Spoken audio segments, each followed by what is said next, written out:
So yeah, man. So look, before we get into that game yesterday, man, last night, man, I wanted to, because I was thinking about something as far as basketball. I was thinking about like today's storylines in the NBA, compared to storylines back in the day, and I'm kind of thinking that, like, when we say, take for instance like Caitlin Clark, when people say about like the WNBA should lean into that storyline with Caitlin Clark, but I'm thinking, in my opinion, I just think that maybe like the way they used to do storylines for the NBA and the WNBA back in the day, maybe they not doing that because of the way that we the way that we watch basketball now. Like, all right, so back like the 80s when it was the Magic and the bird thing going on, and that was a big storyline then, right? And then you had the Isaiah and Michael Jordan, that was a big storyline. And then Mike, after that, Mike dominated the storyline, for a long time. So my thing is, maybe those type of storylines don't work because the market for the NBA has expanded so much that they don't want just one storyline. It's almost like a reality show for the NBA and the WNBA. Like, it's a whole bunch because you had so many different fan bases. There's a whole bunch of different storylines that's just going on at the same time.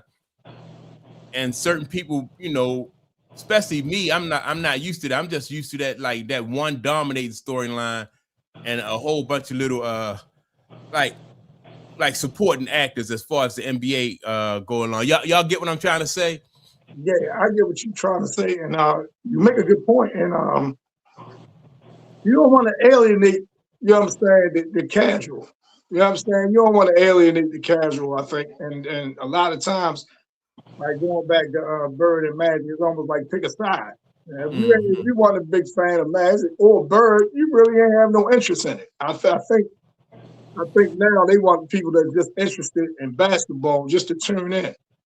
And they don't want to say, create these storylines and things like that where you gotta choose a side. So like me, for instance, I don't have a dog in the race, but I want to tune in just to see something different and just to see some basketball.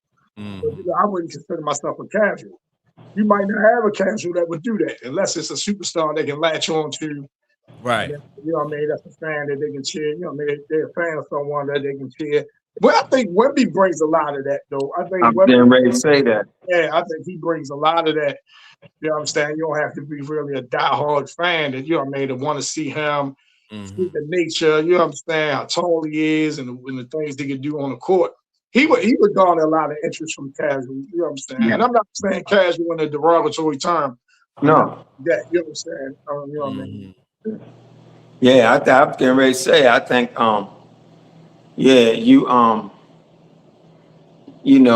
Wemby's going to be that. He's going to be that. People, they tune in to watch him. He's going to be that. So as much as you don't want to lean into one person like that, like I said, I still stand on the whole idea that you can't create these things to make casual fans be interested in. It's not necessarily the storylines. The storylines came to life with the Bird Magic and all that stuff, but they had fans that gravitated to them because of their style of play. And then in the midst of that, these storylines emerged, him going against Bird and, and all that stuff. But I don't think that, you necessarily can make a casual fan like somebody because of the storylines you're leaning into and what you constantly promote. I just don't think it works that way, And I think this finals, man, you got the New York Knicks, man, probably one of the most recognized teams in the NBA. And, man, it's almost like everybody on the East Coast mobbing up with them. You know what I'm saying? And I like that part of it. You know what I'm saying? That they bring up the older players, they bring in Clyde Frazier in, they bring Patrick in, things like that. I like that part of it. You know what I'm saying? But the Knicks, them fans up there, man, they win a game in the first round. They rename the streets and shit. You know You know what I mean? So yeah, there's gonna be a lot of stuff, a lot of different storylines going on with that part of it. You know what I'm saying? But go ahead, Mike. You gonna say? No, you right, man, and that's what I was thinking. Like with the Knicks, man, you get the nostalgic part of it with like you said, bringing in the older Knicks, and then you got Brunson and all them. You mixing in the nostalgia with the current, right? Right. And the same thing with the Spurs. Like when you watch the Spurs represent the future of the NBA because everybody on that team, you know what I mean? You got a whole bunch of young, even the coach, you know, like y'all was talking earlier before we came on. Like I didn't even know, like I thought the dude was like in his 20s. That's how young he looked. Yeah, he looked real young. He looked real young. Yeah. Let me ask you guys something. Do you think casual fans are from a young demographic or old demographic? The younger, I think, yes, because they have like this younger demographic just has so much other stuff going on in their life. Yes. Whereas though, like an older, you know, like the older fans are like, if we already fans, you know, they already got us booked. Right. You know what I mean? So that's why I say there's so many different storylines that the NFL, the NBA, I mean, yeah, the NBA or the WNBA don't really have to lean into one specific storyline. And I think that older fans like myself not really used to that. And I'm like, wow, what they doing? Why they not? That's a good storyline. Why they not leaning into that? But you know, they don't really I think the W saw growth the same way the NBA saw growth. They had superstar coming to the league and bring casual fans. I think that's how they had growth. Now the storylines themselves, yeah, that's something different as far as what they leaning into, but they got growth because of the same traditional way. You have a superstar emerge and they come into your league, and then casual fans, like you talk about the nostalgia, like between like the Knicks got the nostalgia. That's the nostalgia only means something to a more seasoned fan, like somebody that's a basketball savant, so to speak, somebody that's followed the sport, understand the nuance. Then that storyline has some impact. But these young kids, they don't give a damn about no nostalgia, none of that. They watching this alien in San Antonio do some shit and it's captivating them, and you know, they watching how the pace is. That's another thing that excites younger people and the casual fan, the pace. So they playing at such a pace and all that. So it's interesting, but you know. Yeah. Jim, what's good? Jim, what's up, Jim? Hey guys, it's been a while. Yes, sir. Top of the morning, top of the afternoon. Hey, you need to cue up the Mark Morrison music. What, Return of the Mac?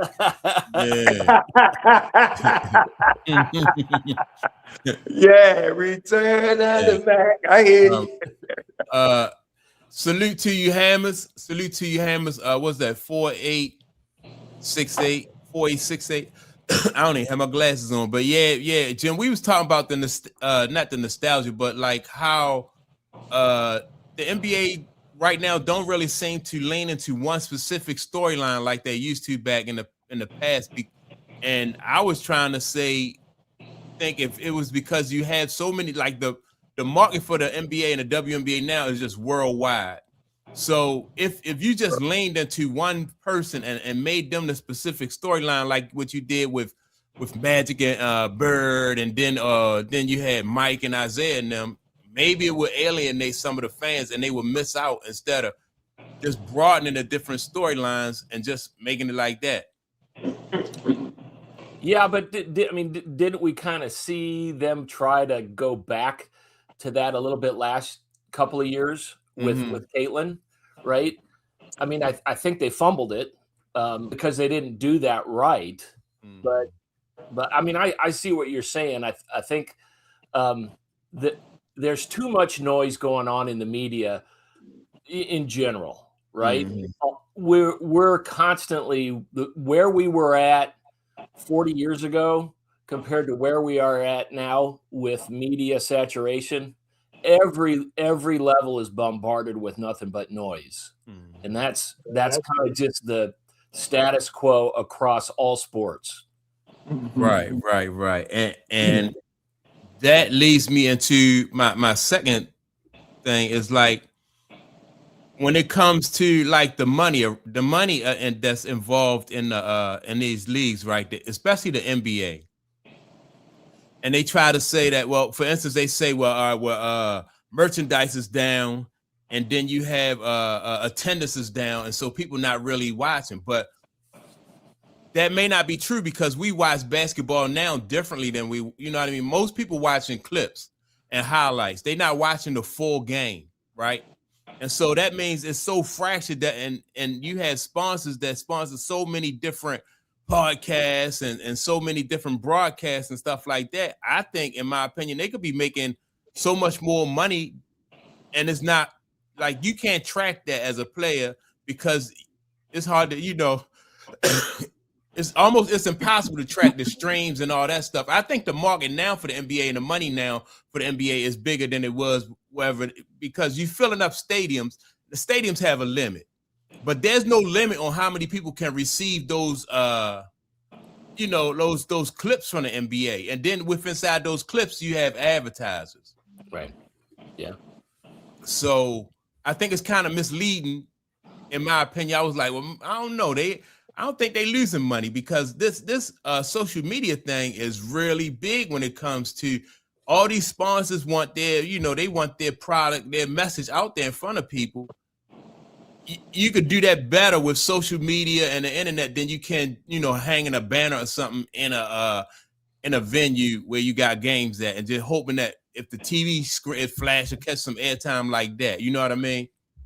But do you think so do you think these streams, these platforms on the internet has invested in the NBA and it's paying the NBA like the television networks are?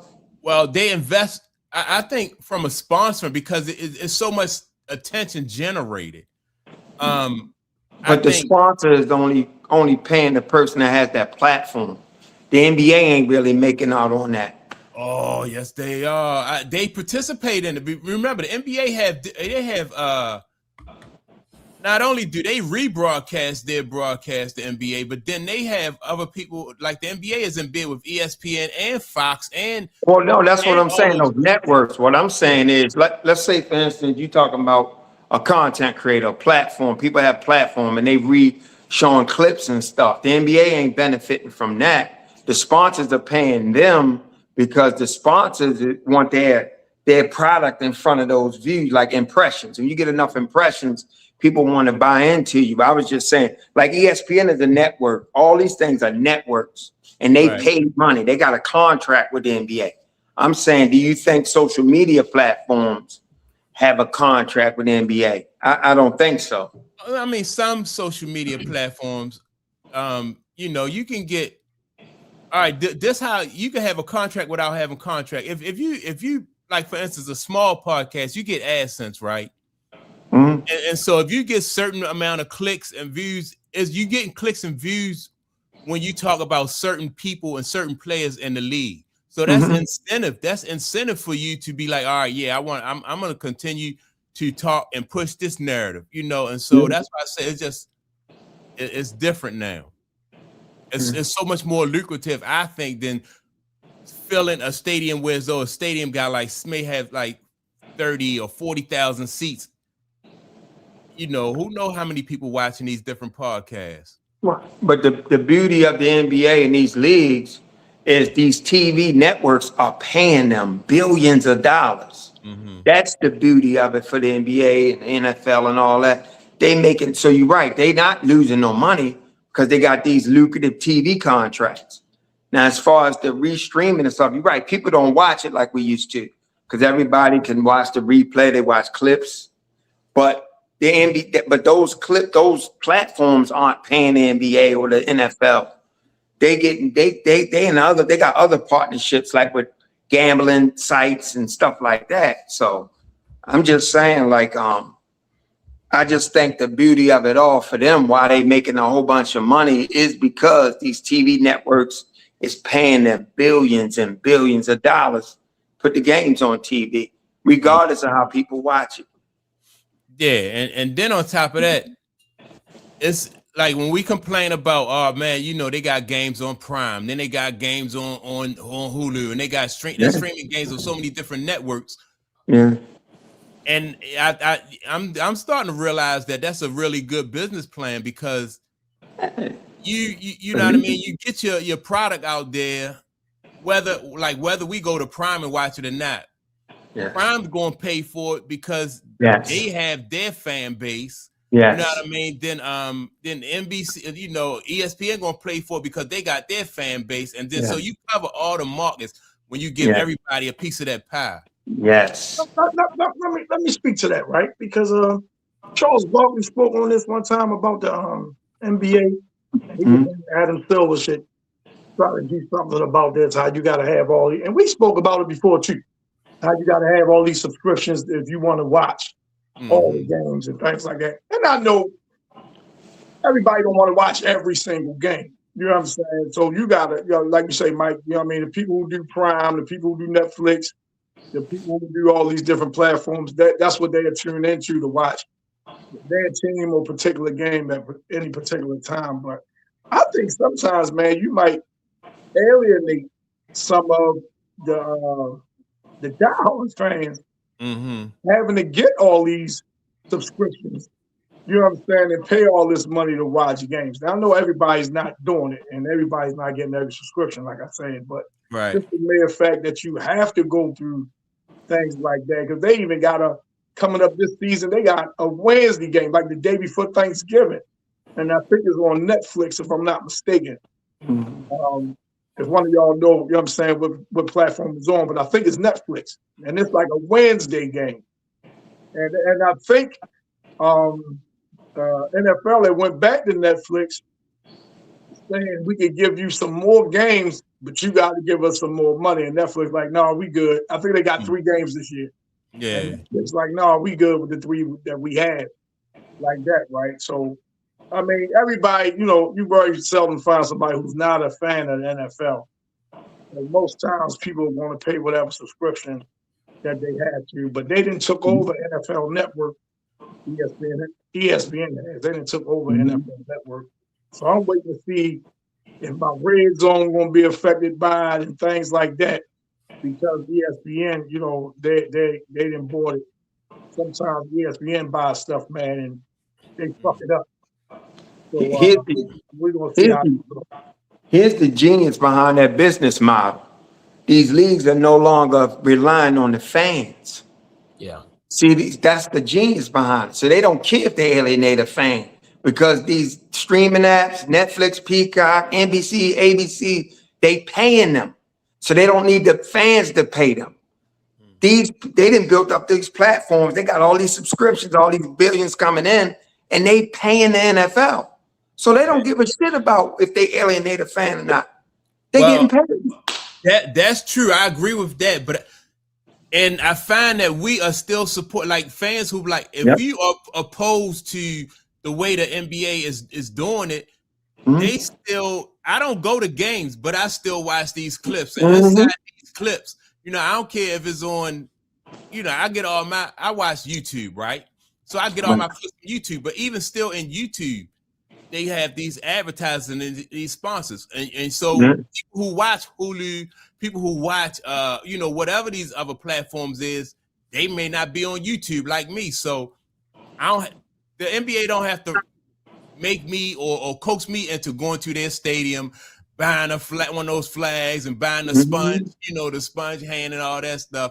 They still get my dollars without me even realizing it, and my support. Well, who you really supporting is whoever platform you watching that clip on, you're supporting them. Well, yeah, that's true. And that's beautiful. And I'm saying that's a beautiful thing, because now you got the everyday person can make some money off this stuff if they get enough views and enough subscribes to their channel, and they're able to replay clips. You're actually supporting them. Let me ask you a question, Clayton. Yeah. You were saying, like, would you think the NBA, Adam Silver, the owners, what have you, do you think they would be all right with empty arenas or half filled arenas? And because, like, you know what I mean, you don't care about, you know what I mean, the fan, as long as we getting paid. Do you think they would be okay with that? I don't think they'll be happy with empty arenas. No, I don't think so. But but here again, where they make most of their money at, You said, TV. Yeah, but I don't think it would be. But I don't think it ever come to that. Tom. well, look. Right. Well, Think about this though. Was the bubble, was that an experiment? Wasn't no people inside that bubble, but Nope. they made, I think they made out pretty good with that bubble situation. So it may come to a point where they don't really, because you know what I mean, they don't really worry about like what the attendance is, because you get so much more viewership through social media and these different platforms. Yeah, but it's an ecosystem, right? And as long as the attention is there, there's going to be a level of people that do want to go to the games. I mean, and the WNBA is an absolute example of that, on how when the interest really started to blow up, and it blew up online, and all the debates, all the social media interest, all of that stuff kind of fed in on itself, and people became interested, and the numbers blew up, right? And so the fact that, yeah, maybe the NBA right now is disconnected from the fan interest is still out there, and by your own admission, Mike, we're still watching the clips, even if we're not paying for the NBA season pass, right? We're out there on social media, we're watching, we're catching the games on network TV. I think as long as the interest is there, and it's shown to be there, it's an entire ecosystem that is just going to continue to propel the numbers up.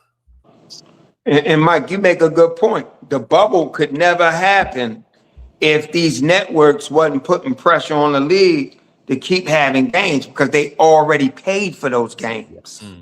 That's another reason why the bubble happened in the first place. Yeah. Man, what's good, Jack? What's going on? You out on the golfing range? Yeah, man. It's if I'm joining y'all live from the golf course, y'all know I suck ass today. Hey, we're on the ninth hole, right? I done lost 12 golf balls. Dang. And I double bogeyed every hole. That can get pretty expensive, Jack. Hey, man, let me tell you, I'm paying $80 to get my ass whipped by a piece of metal and a ball. You only double bogeyed every hole? You only double bogeyed? That's the farthest we can play, because we got people behind us. Oh, so you gotta move it on. I got it. The furthest you can get is an 8. But still, ain't like I'm playing good golf today, so I'm gonna join y'all for a little bit. And you're still having a good day, aren't you? Let me read this comment from Donnie Does Dishes, right? Donnie said that's not true. You need fans to buy the products that are advertised. If your product doesn't draw a certain number of eyes per game, then the platform can pull the views, right? And that's true, right? But you don't. My point is, like, nowadays they don't really need you to be in those seats, in those arenas. I think you reach more people through social media is my thing.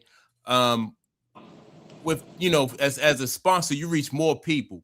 Whereas though, at a game, you're going to get depending on the size of the arena, you're going to get 30, 40,000 people watching a game, sitting in there. Plus maybe you might get a little shine on the TV. Go ahead. Oh no, I'm saying I'm just coming into the beginning of the subject, but the way the NBA works sometimes, the owners really make their money off their arenas. Like the profit sharing and stuff is all the rest of the stuff.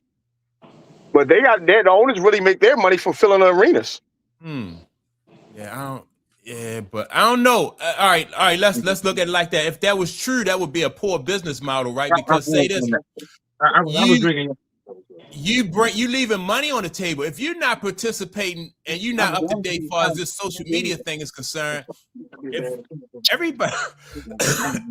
everybody got to be, you got to be on point for social media and be able to, get viewers.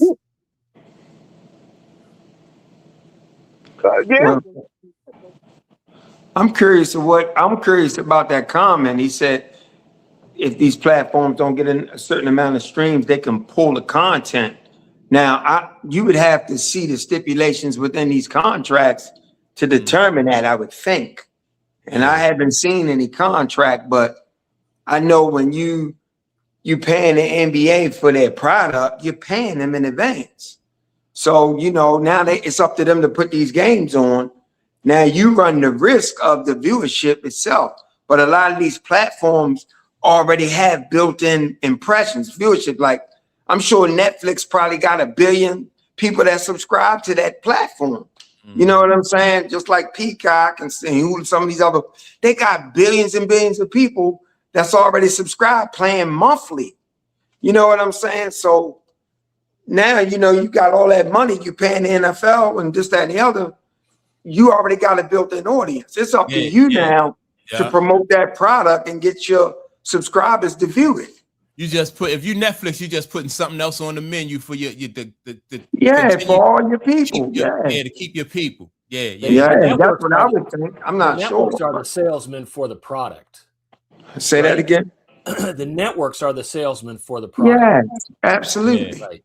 The league is not. The league has the product.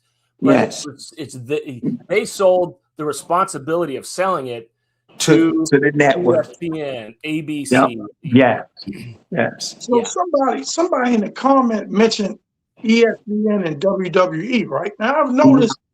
They got some WWE content on there. So have ESPN, like, because it's a lot of diehard WWE fans.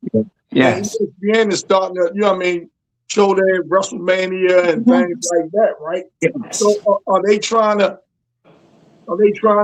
revive it, or they think ESPN is going to shelve it? I understand. No, ESPN been tapped into that market. Right. That's a viable market, and they bringing these wrestlers on, having them on talk shows, being interviewed like it's a legitimate sport. You're right. I've seen that.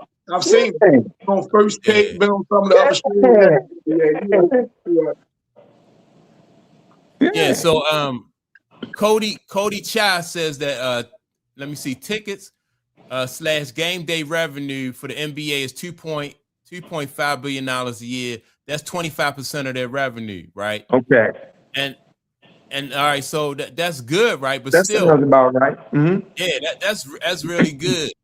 And so that's the other 75%. Where's that coming from, though? You know what I mean? All right, we got that. Now just imagine that's $2.5 billion a year. Remember in the 80s when you only had NBC and you only had 3 networks, right? In the 80s, so the amount of money that they could make off of that was limited compared to today. You got a whole nother market out there besides what Cody is talking about too. You know what I mean? So Ask Cody, how much of the revenue is TV money? If you want to look, there's a significant portion that is the merchandise, right? So what's the breakdown of the rest of the revenue? It's going to be TV rights and the majority of that 75, the TV and the merchandise. I think that eats up the majority of the rest of that 75. Yeah, but how does that break between those two, right? The TV. I ain't got my computer is defragging, so I can't look it up. But, I have no idea what that is, though. That's a good question. And but so, I think the merch sale, I don't think is a big piece of that 75%. Not like TV. I don't think so either. I think, like I said, it's a better business model, in my opinion, for them to go after those, after that content on these different platforms. And so, let me see. Bigger Dog Sports said it's expensive to go to the games, and see, that's another thing. Yep. When you know what I mean? If you go to, you leave your house and you go to a game, you know what I mean? Depending on how you get there, you got to pay to travel, pay for gas. You know what I mean? Then you got to pay to get into the venue. Then you got to buy refreshments and stuff like that. Whereas though they not leaving money on the table. I'm sitting at my house watching the game. and they still making money off of me. I'm thinking I'm not going to a game. I'm not participating in all that. But they still, you know what I mean? That's genius, I think, in my opinion. Let me see. And so look, they showed the guy. Hold up, they showed the guy. He went to a Major League Baseball game. Took his two little kids to a baseball game, right? And he printed out the receipt of what he spent. You know what I'm saying? Like hot dogs, cotton candy, and his alcoholic beverages, right? And he said it came up to like 200 and some bucks. Came up to like 200 and some dollars, if I ain't mistaken. And he was saying that it was just expensive. And these are little kids. And he was saying it was just expensive, you know what I'm saying?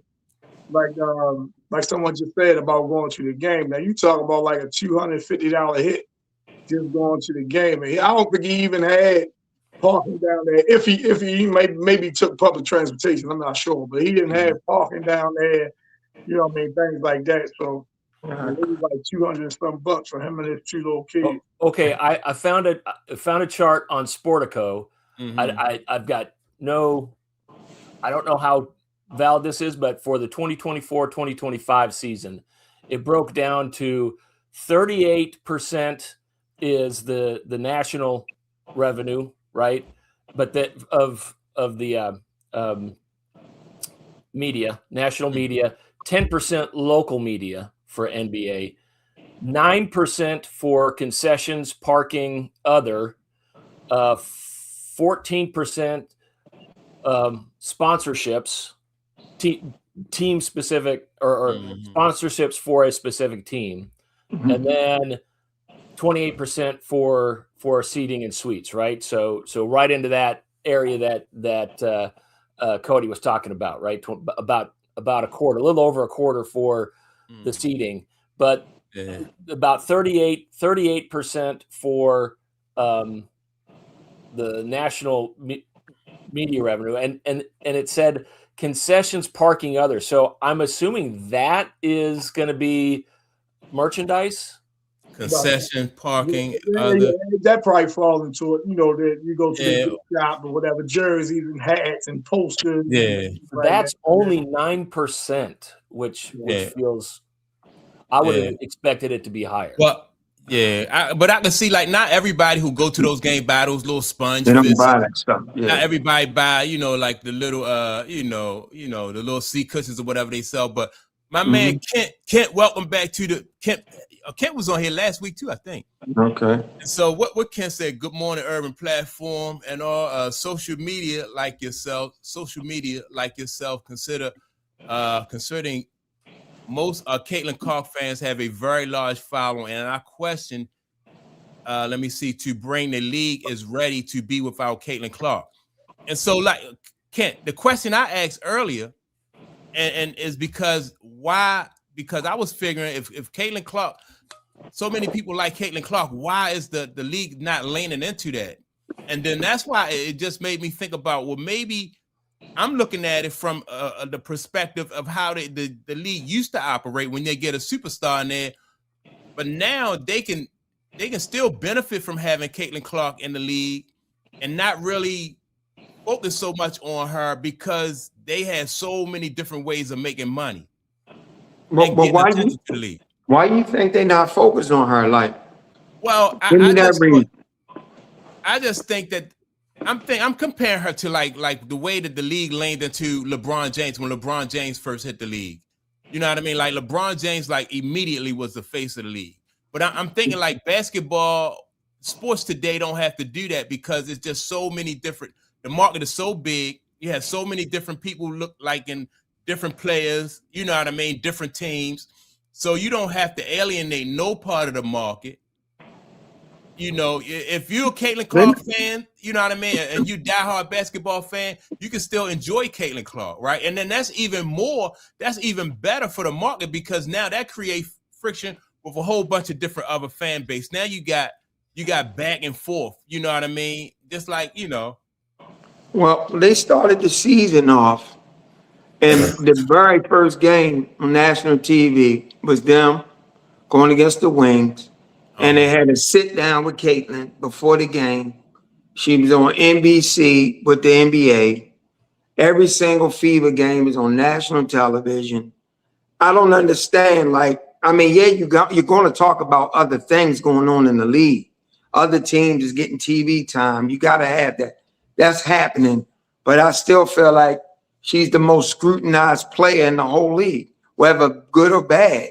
If she do something wrong, that's big news. If you get in an argument on the sideline with a coach, that's big news.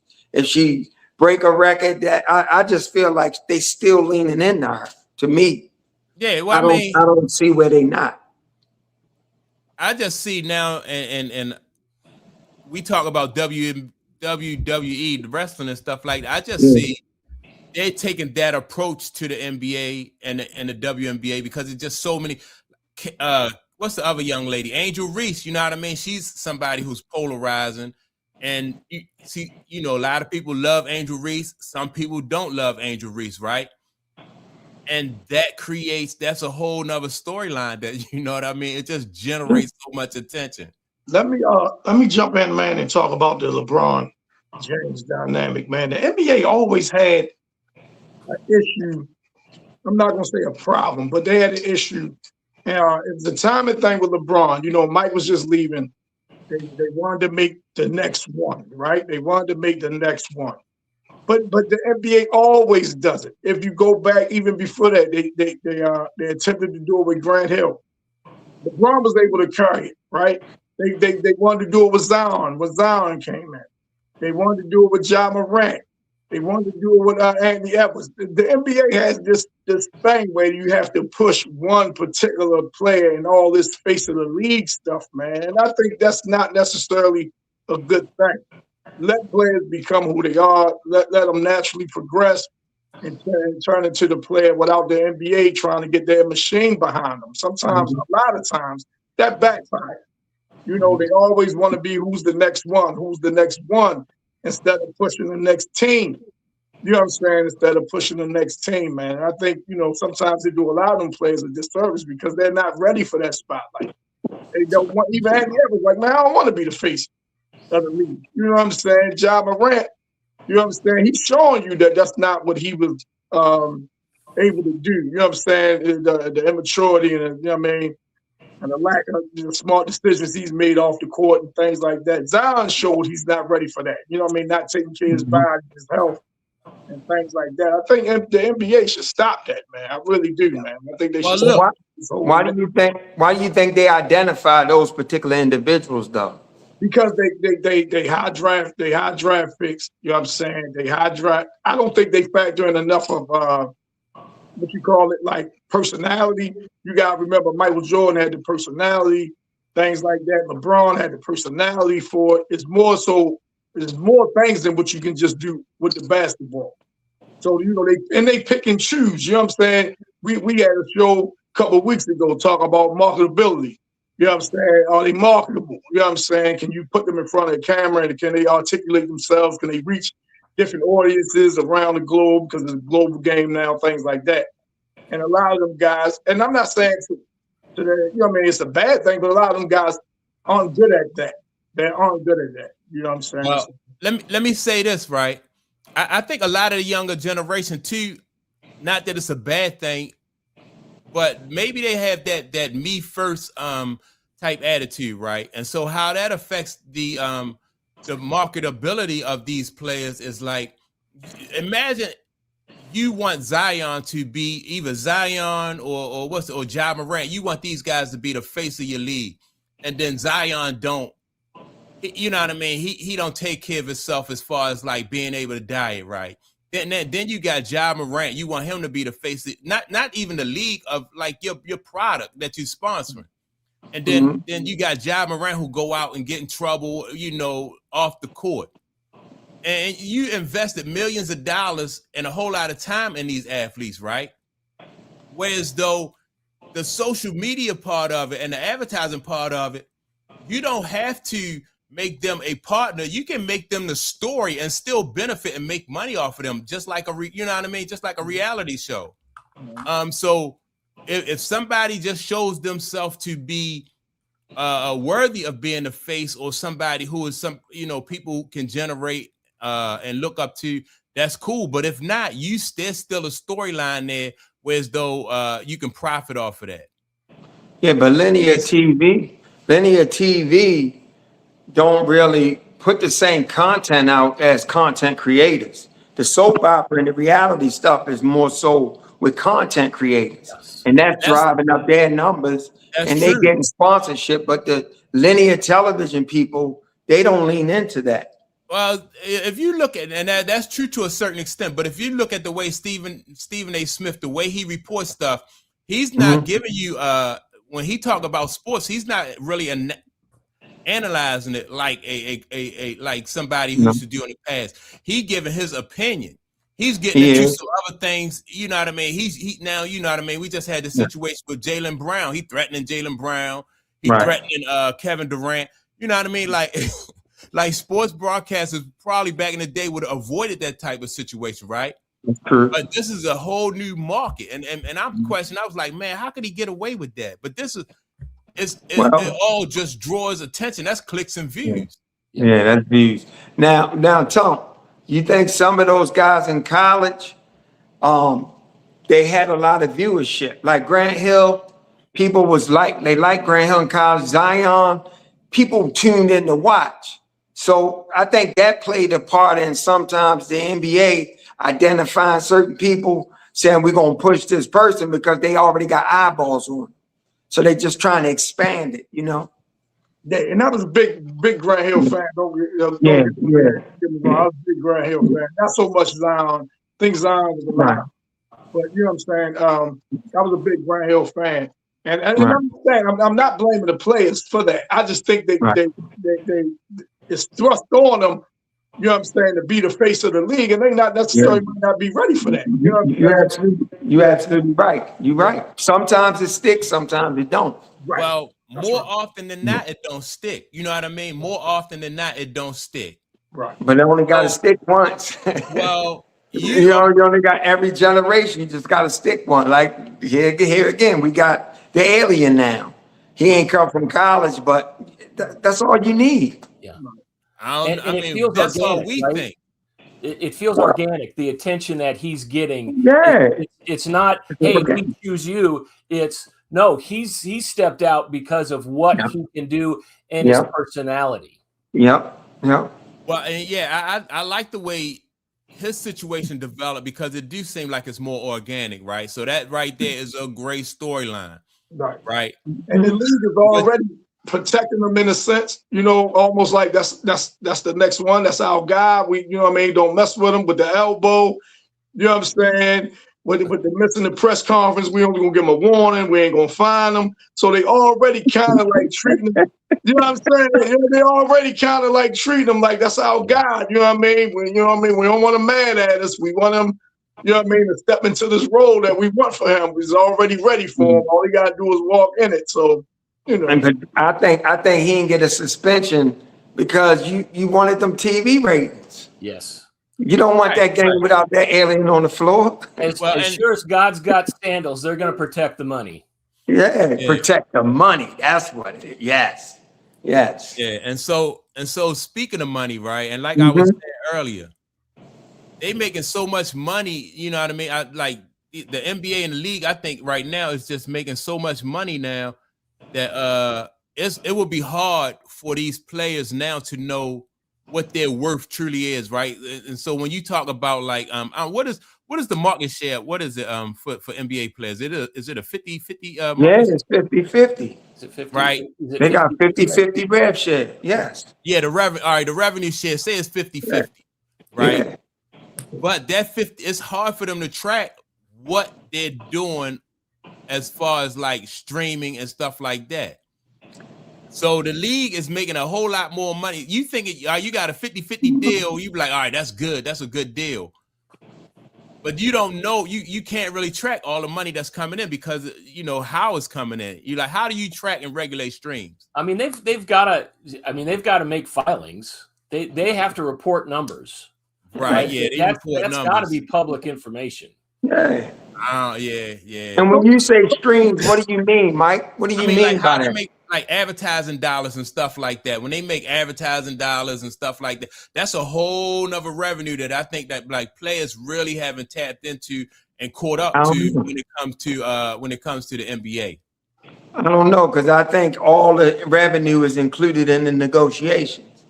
Jersey sales, all that stuff is included, I think. So listen, right? Hold up. Y'all lost me on this, right? So you mean to tell me that the players get the same amount of revenue as the owners, and they don't have no overhead? It's 50-50. Yeah, that's 50% rev share. Tom, that's my point. There's no way. I ain't gonna say wait, but if the owners got, I mean, take it on a level that, you know what I mean, me 100 air could understand. You know what I mean? Me being 100 air, right? So if I got $100 that I got to put up, right? If I'm putting up $100 and I'm getting $250 back after the $100 I just put up, I got to split that $250. I only get 125 of that back, and I got to give somebody else the other 125. I mean, you could exactly. Right. From a business standpoint, it don't make sense. That's why I think that, like, as a player, and you buying into that, you be like, oh yeah, I'm getting 50% revenue share. Right. You know, I'm not buying into that. Right. They're getting 50% revenue share of something. Right. I don't think they're getting 50% revenue share of everything. You can look it up. That's what's being reported. Now, I don't know. Well, I'm not saying that, you know what I'm saying, you're wrong in saying that that's what they're reporting, but that's just not, for them owners who are all billionaires, that's just wouldn't be good business from their standpoint. If they carrying all the, you know what I mean, all the liability, if they carrying all the risk, and then I'm going to share with somebody else 50-50. Right. Yeah, that's what I'm saying. Yeah, I never really. But Yeah. I don't know. Hold up. What Donnie does, this it says 50-50 means that they are in partnership. Both sides accept responsibility for the losses as well as the gains. If the NBA loses money, so do the players. And now that's true to a certain extent. Certain things they do, you know what I mean? Now, I heard somebody say that, like, if the NBA don't make a certain amount of money, the players actually have to give back a portion of their I forgot, and I just found that out, right? Right. But still, as a business model, to be able to, you know what I mean, and you having stadiums built, you having arenas built, and then you're gonna have to split the profit after you invest in arena or having it upgraded or whatever you got to do to your arena, and you're gonna have to take the profit from that and split it with a player who didn't lay not one brick, then you know what I mean, didn't fix one window pane. Right. Yeah, that to me, I was. Don't some of these cities invest in the stadiums to lure teams there? Yeah, absolutely. Absolutely, they do. You know what I mean? That's part of, like you say, that's part of the bargaining chip. That's part of the negotiation. We'll build you a new stadium. Yeah. Things like that. You know what I'm saying? But look at the boy, and I know he's the anomaly, him and Jerry Jones, but look at the guy out there and what's the boy name out there and with the Clippers? You know, he just built that joint. You know, he just built that thing on his own, on his own dime. You know what I'm saying? So I can't see him. Even Kawhi probably would ask for something. You know what I mean? I wouldn't. Crazy, man. You ain't had to do that. You ain't had to do that, Chump. Yeah. Man, come on, man. Clayton, you crazy, man. I thought I could slide that by.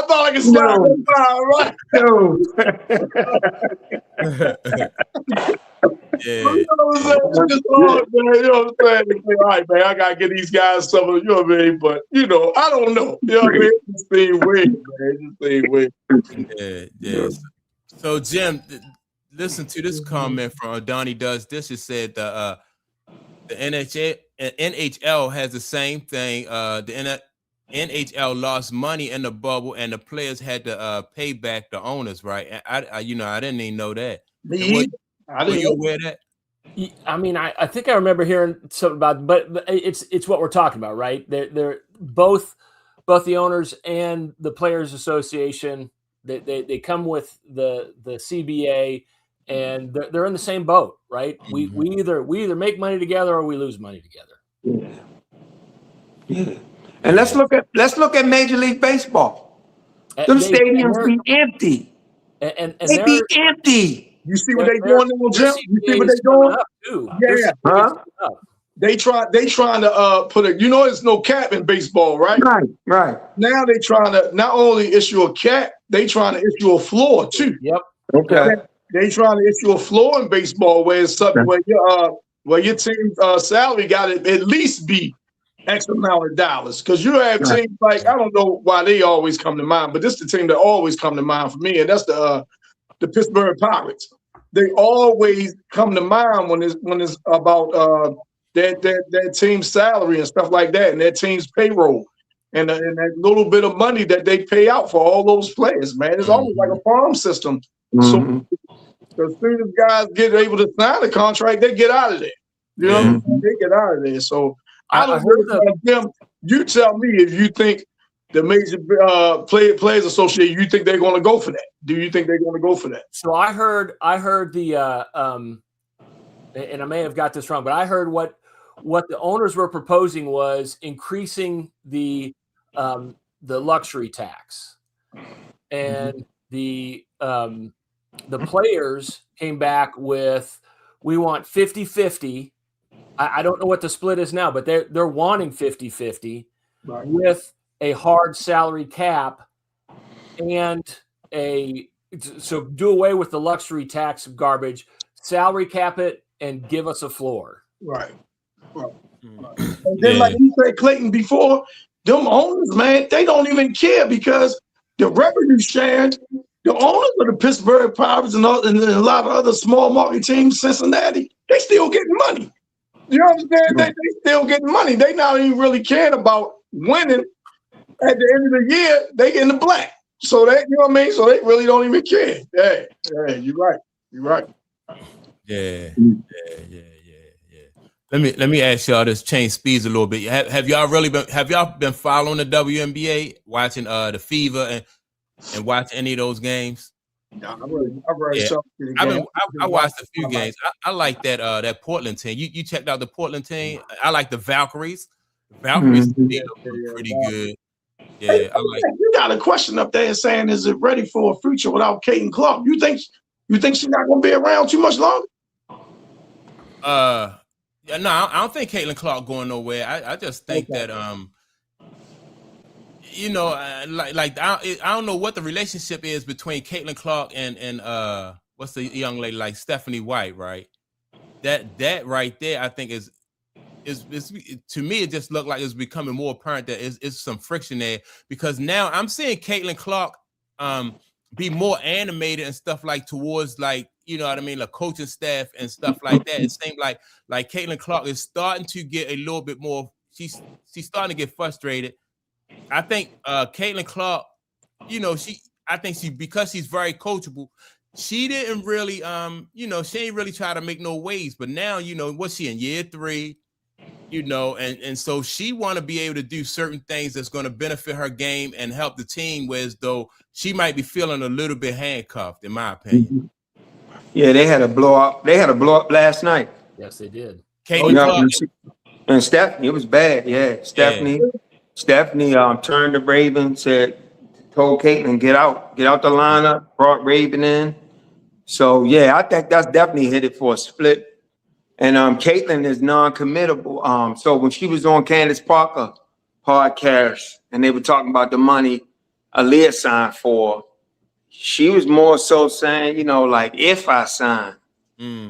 So, I think that's coming to a head. But as far as the W being ready for a future without her, they may be ready for that. But I don't think when it comes around to negotiating another contract, if she's not involved or if she's not there, I don't necessarily know how well that's going to go over.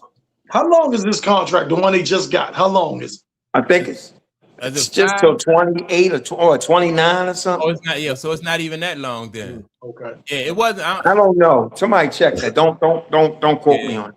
Okay. Yeah. Well, and see, Oh, okay. So somebody did. Donnie does this. It says 5 years. Her deal. I thought that deal was 5 years. And So what's see, that, 31?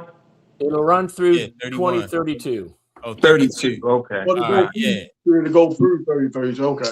All right. Yeah. So look, when that's why I thought when I couldn't understand how, like, because of when she came to the league, that prompted them, that gave them more leverage in order to get the raises that they got for the players, right? Mm-hmm. And I just couldn't understand why she didn't get, whether you like Caitlin Clark personally or not, like why she didn't get, like players didn't seem like, or people around the league didn't seem like they appreciated the, I don't know what they, I don't know if they're supposed to give a grade or something, but And I think they don't want to make it be like she's the one that saved the league, even if that was the case. I don't think they wanted to make it like she the one, everything happens because of her. Now, y'all yeah. more in tune with it than I am. So, I But mean, even at the press conferences, you had Fee acknowledging the fact that, her presence in the league is that, like, we're going to use that as leverage when we go to negotiate. You know what I they mean? should. Yeah, and they should have. Yeah, and they should have. So, and Mike, I think a lot of it's determined on where you're getting your narrative from, because there's so many different narratives out there. You got a lot of players that appreciate her and love her. Then you got other players that don't. You got black pundits and black opinionists and stuff like that despise her. Then you got others that love her. So it just depends on where you're getting the narrative from, to be honest with you. Just like this thing Curry Champion said about her. I think Curry Champion was offended because Caitlin was talking to the black coach, the black Bree January. Mhm. I think that's what agitated Curry Champion. And I remember when she first came in the league, she got that Nike deal before it was revealed that Asia had one. Everybody was up in arms about that. So it just depends on where you're getting your narrative from, to be honest with Yeah. you. Well, how y'all feel though, if y'all don't know about Curry Champion, her comments about Caitlin Clark, how you feel about that, Clayton? The comments Curry Champion made. Oh, that's her opinion. I mean, she don't like her. To me, she seemed like she was just waiting for something to not like her. You know what I'm saying? For me personally, what Curry Champion didn't see and what she don't know is what's really going on. I think you got, like you said, Mike, you got Caitlin is frustrated and she's a competitor. And I think right now, her and Stephanie White, they just don't have the same philosophy when it comes to basketball. When you let that girl just play her game, you know what I'm saying? You get better results. But when you constantly got her in her head and she's frustrated, I think she's tired of hearing it all the time. That's what I don't like. I don't like. Yeah. I'm like, and I said this with the other young lady, Olivia Miles, right? And she playing for. And Reeves just roll the ball out there and let that, you know what I mean? Because we gotta live with her mistake, do or die because of the You have to. how really good Olivia Miles is. She's gonna make mistakes, right?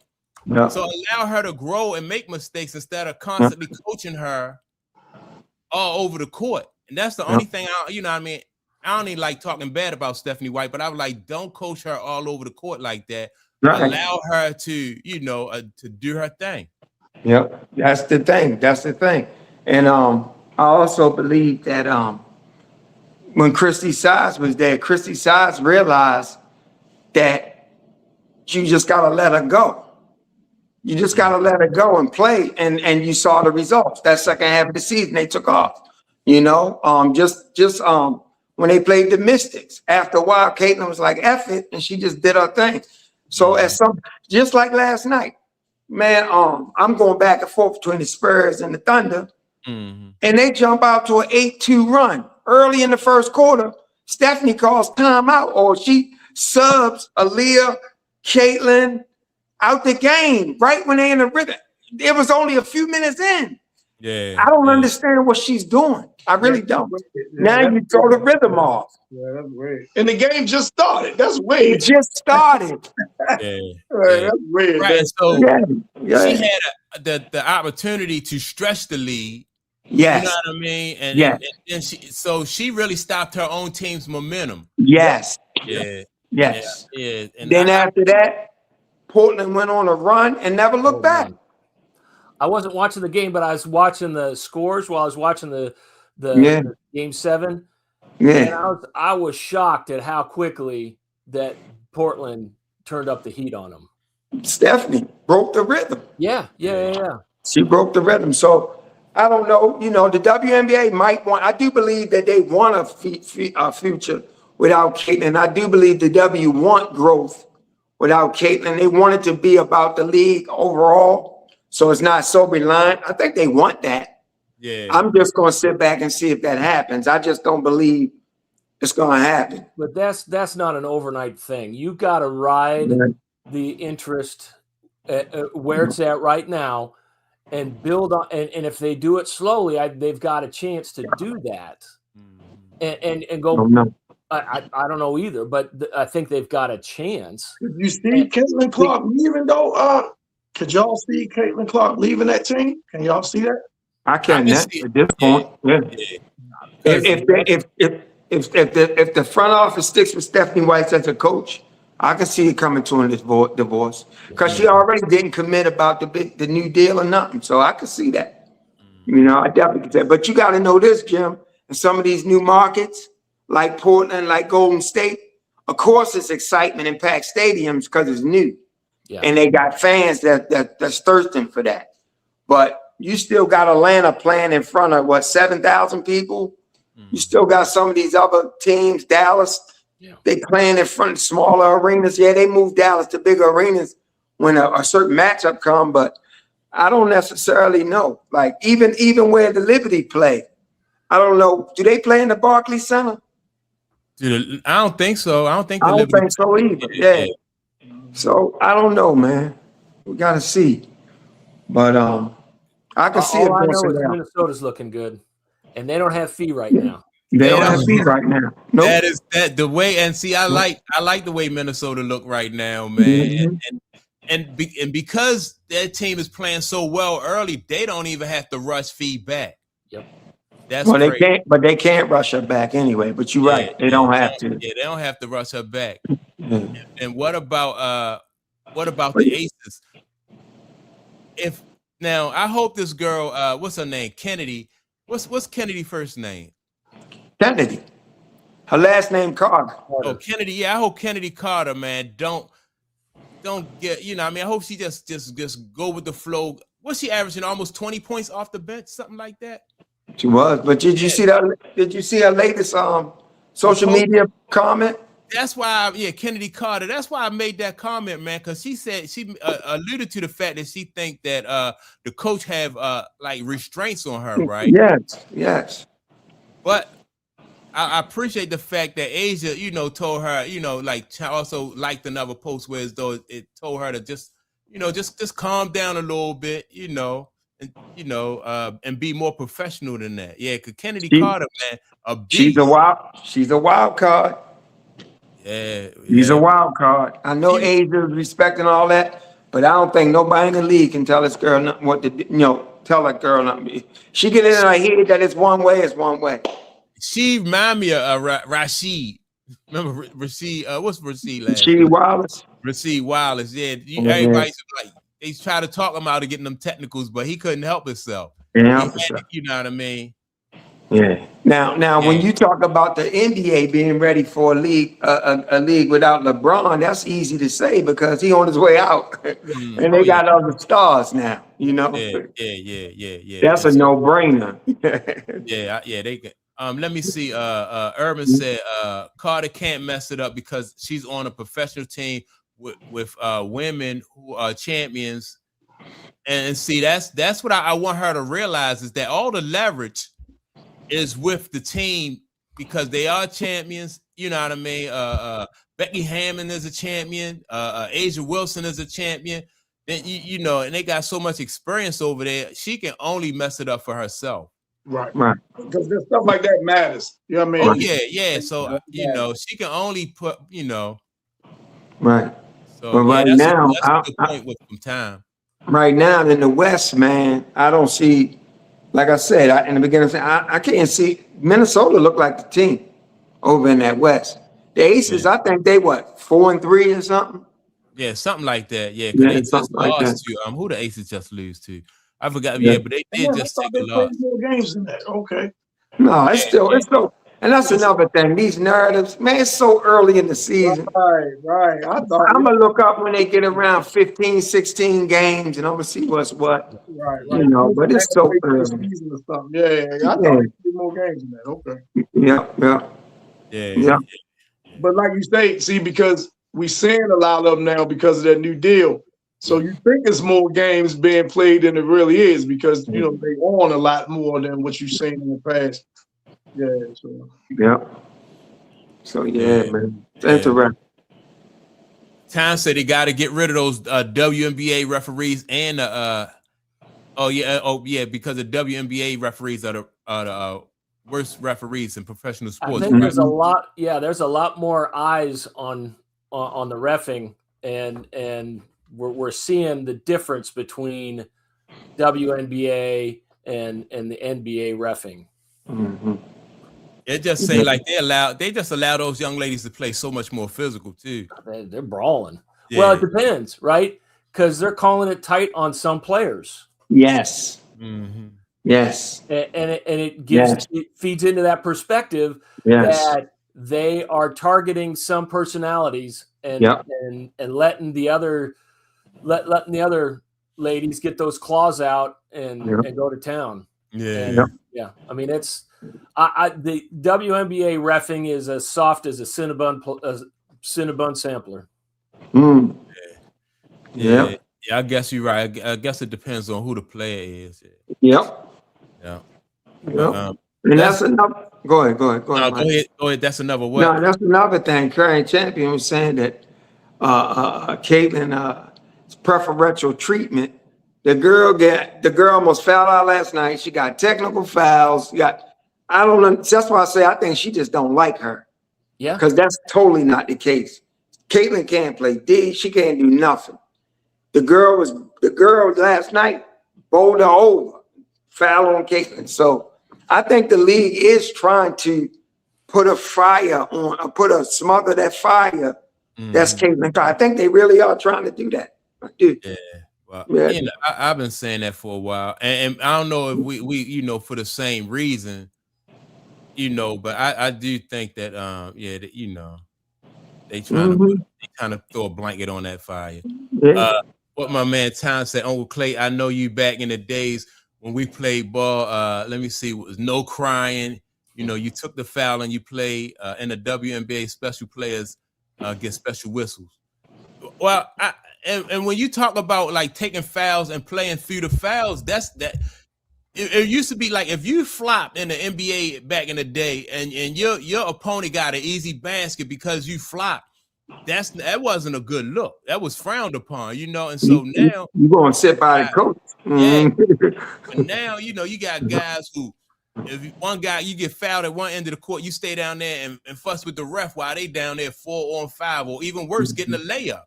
You couldn't do that back in the day. Yeah. So, let me see. Yeah, man. So what Tom say? Fee already told us about this commissioner and how grimy she is about Caitlin Clark. Fee blew the whistle. Yeah, she did. I was surprised some of the things that Fee said about that lady. What's her name? Gilbert or something? I don't know, man.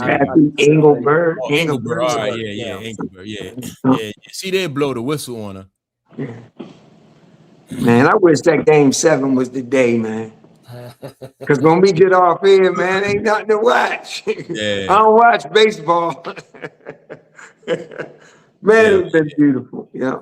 But it's crazy. Man. It was a fun game.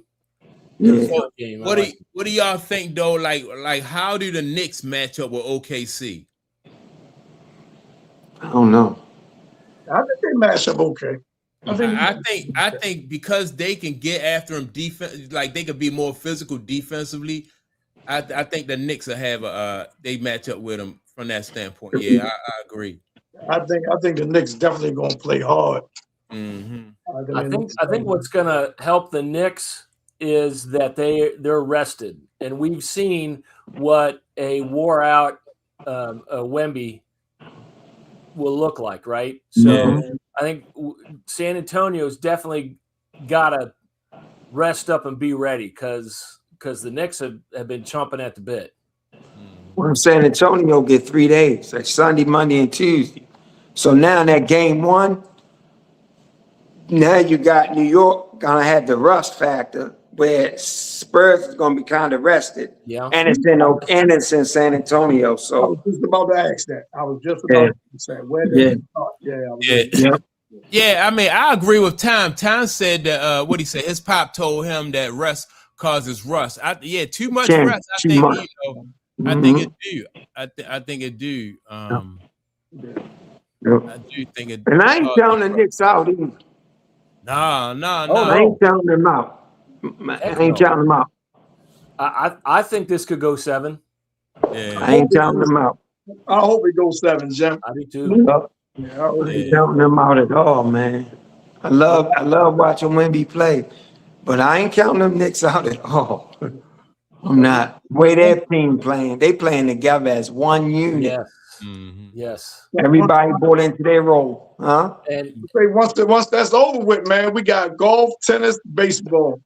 Well, WNBA, you know, but Right. For y'all you guys. gotta tune in, Tom. You gotta tune in one time, man. I know, man. Y'all guys been telling me that for months, man. Just watch. Just to see if you like it, man. Just watch. Cause my pop watching all the time. He like it. Yeah, he like it. Man, but He probably love Agent Wilson, don't he?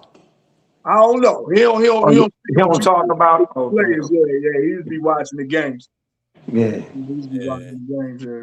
Yeah. I mean, it's a few players in the league though. I think you appreciate their game though. Yeah, you will. Oh yeah. You know, whether you like low post or you like that mid range, or you You like get a little bit of all that. You get a little bit of all that, huh? Yeah. At all 3 levels, man. You know, yeah, it's definitely.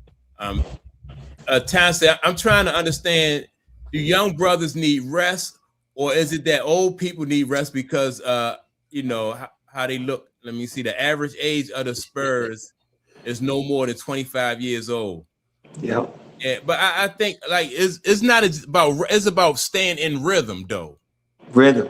That's what I think it's about. All that, your time and all that. Yeah. With the older players though, I think it takes less to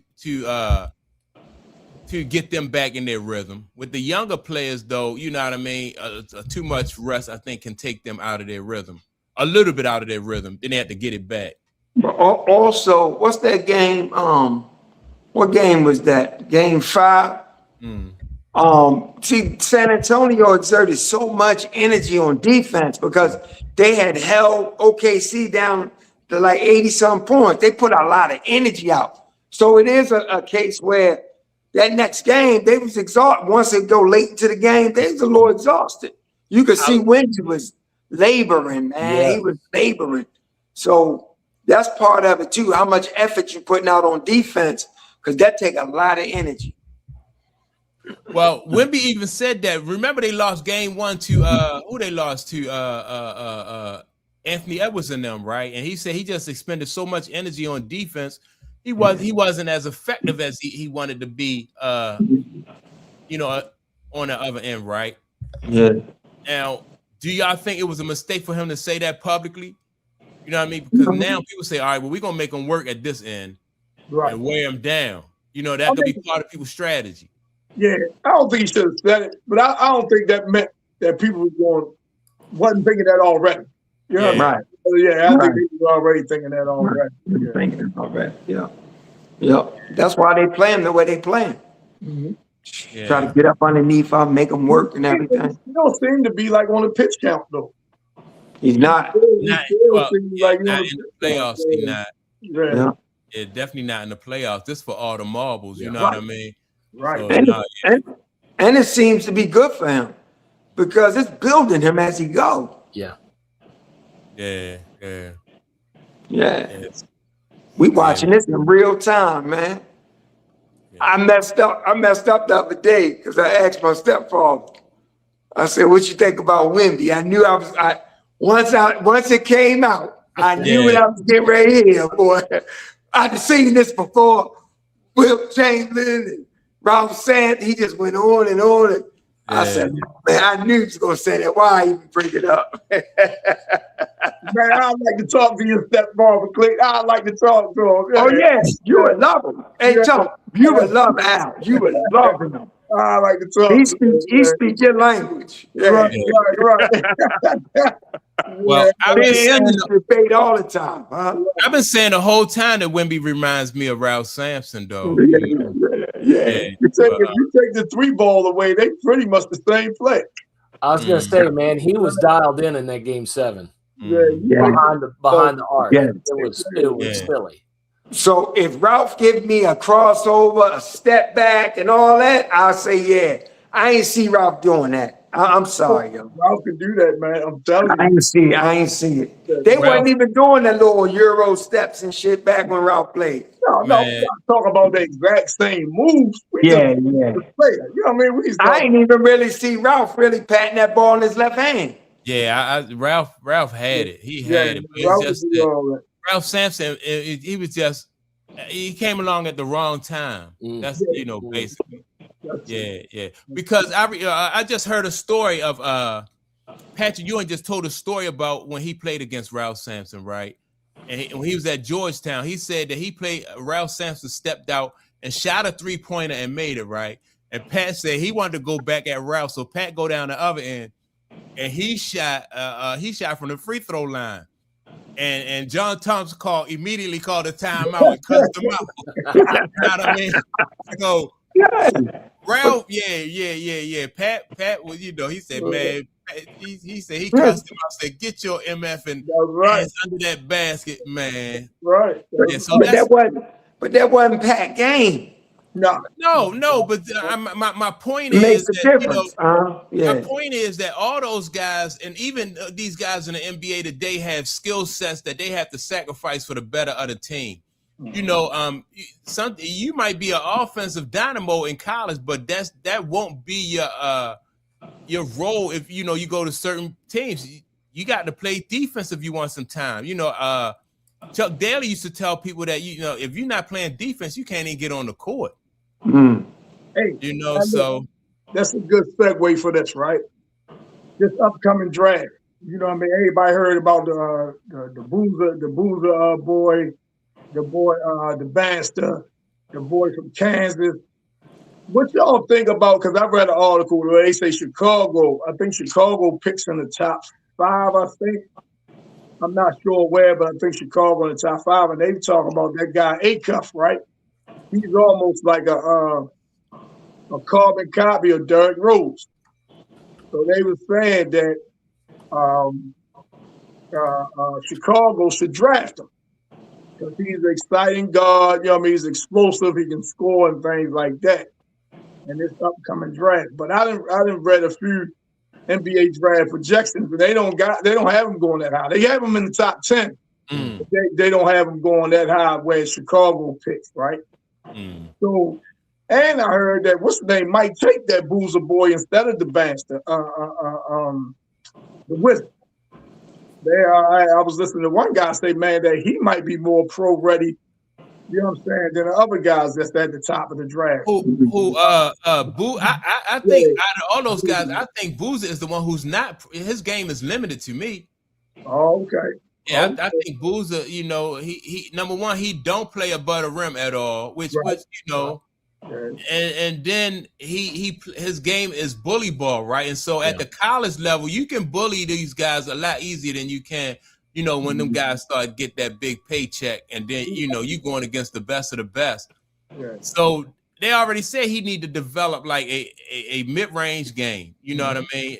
Be able to shoot from like about 10, 15 feet out.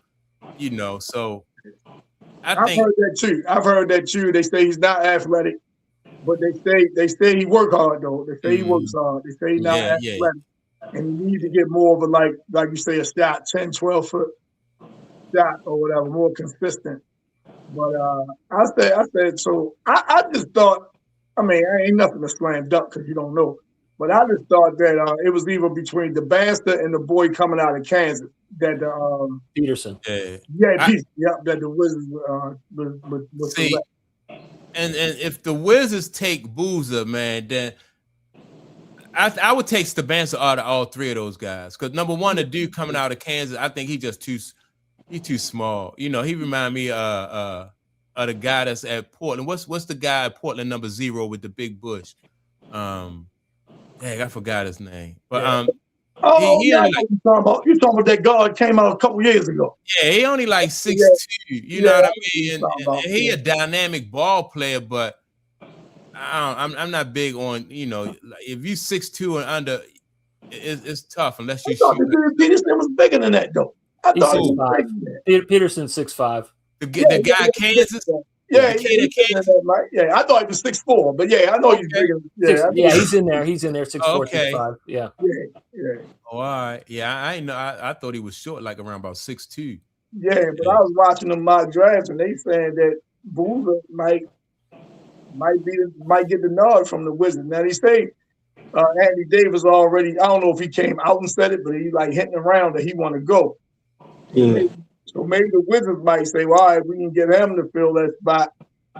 You know, to pair him up with Trae Young or whatever. I don't know. I don't know what they're thinking or anything like that. But Yeah, I'm trying to think, like looking at the Wizards' current roster, like what do they need the most? everything they need everything. Yeah. Yeah, they need everything. But I would say, you know what I mean, get the bastard, you know what I mean, athletic wing. Yeah. You know what I'm saying? I would think that would be the way to go. But That's what I would think too, man. who knows though? Who knows? Plus, the East Coast kid, he's from New Jersey, if I'm mistaken. Yeah, East Coast dude. He went out BYU, but he's from the East Coast. So. Yeah. Hey, let me ask you this, Clay. What do you think about this statement right here from Good Life? Right, Good Life said, "When will somebody tell Caitlin Clark she is a real liability on defense? Just keeping it real." She knows that. Caitlin knows that. She says they hunt me one-on-one on defense. Yeah. Said in that press conference. She said, but I can play defense. I know angles. To me, she ain't got to be the best defender. When you let her run, she puts so much pressure on you with her pace, it takes away from your offense. Yeah. That's what they did in her rookie year. So, but she knows that already. It's no secret. Yeah, that's no secret. I agree with him. I don't know how much of a real liability, but she is weak, and they hunt her. Yeah. Well, I know against the Valkyries, but I just watched the Valkyries, and yeah, it was obvious that the Valkyries was definitely, you know, everybody hunts her. Was trying to hunt her. But the first time they played the Valkyries, she played outstanding defense in that game. You know, so they hunt her, no question. She know it. Yeah. Well, and then on top of that, I think it's about but she's team defense, because anybody, you know, I don't care, you know, anybody, if you allow somebody a lot of space and you let them dribble 3, 4, 5, 7 times, anybody, you know what I mean? Sooner or later you'll be able to get past anybody. So when is the help going to come? Right. You know, even against your, you know, you got your best defender out there. Right. Very few people can stay in front of somebody and you giving them 7 and 8 dribbles. Right. You know? Plus, Caitlin is not athletic, so it's not for lack of effort. Well, it's just some of these girls are faster, quicker. It's not from lack of effort. Like you said though, like angles, you don't even have to be. You know, if you know your angles, and then if you know if you funnel them to certain parts of the court anyway. That's, you know. Even the best defenders, that's what they do. You know, they're not always the fastest guy. What was Bruce Bowen wasn't, you know, he wasn't all that fast, but he wasn't even all that athletic either. What position did he play? Bruce Bowen, he probably was like the small forward. What was it, a 3? Okay. Like a 2 to 3. Yep. Right. Yeah, 2 to the 3, you know. Okay. But Bruce Bowen wasn't real fast. He wasn't athletic. You know, he ain't block shots or nothing, but he was an intelligent ball player. So you're right, you know. If Caitlin Clark used her angles and funnel people to, you know, certain parts of that all come with studying the game. Depends on who you playing. Like, if you know, if they like to go left, you send them right. You know, if they like to go right, you send them left. You know, so. And I'm gonna say this: the team around her, their IQ ain't as high as hers. They don't get a lot of help. Exactly. They don't get a lot of help, especially not on that. Now they cutting because they on the offensive and they know she looking for them. So they cutting and they flashing and they ready for the ball. But on the defensive end, I watch them play defense, man, and you know, I'm like, you know, like certain. She don't get you right. She don't get no help on defense. Then that go for they don't even help each other basically on defense. Right. So yeah, but yeah, his statement is true. Yeah. She weak defensively. Yeah. Yeah.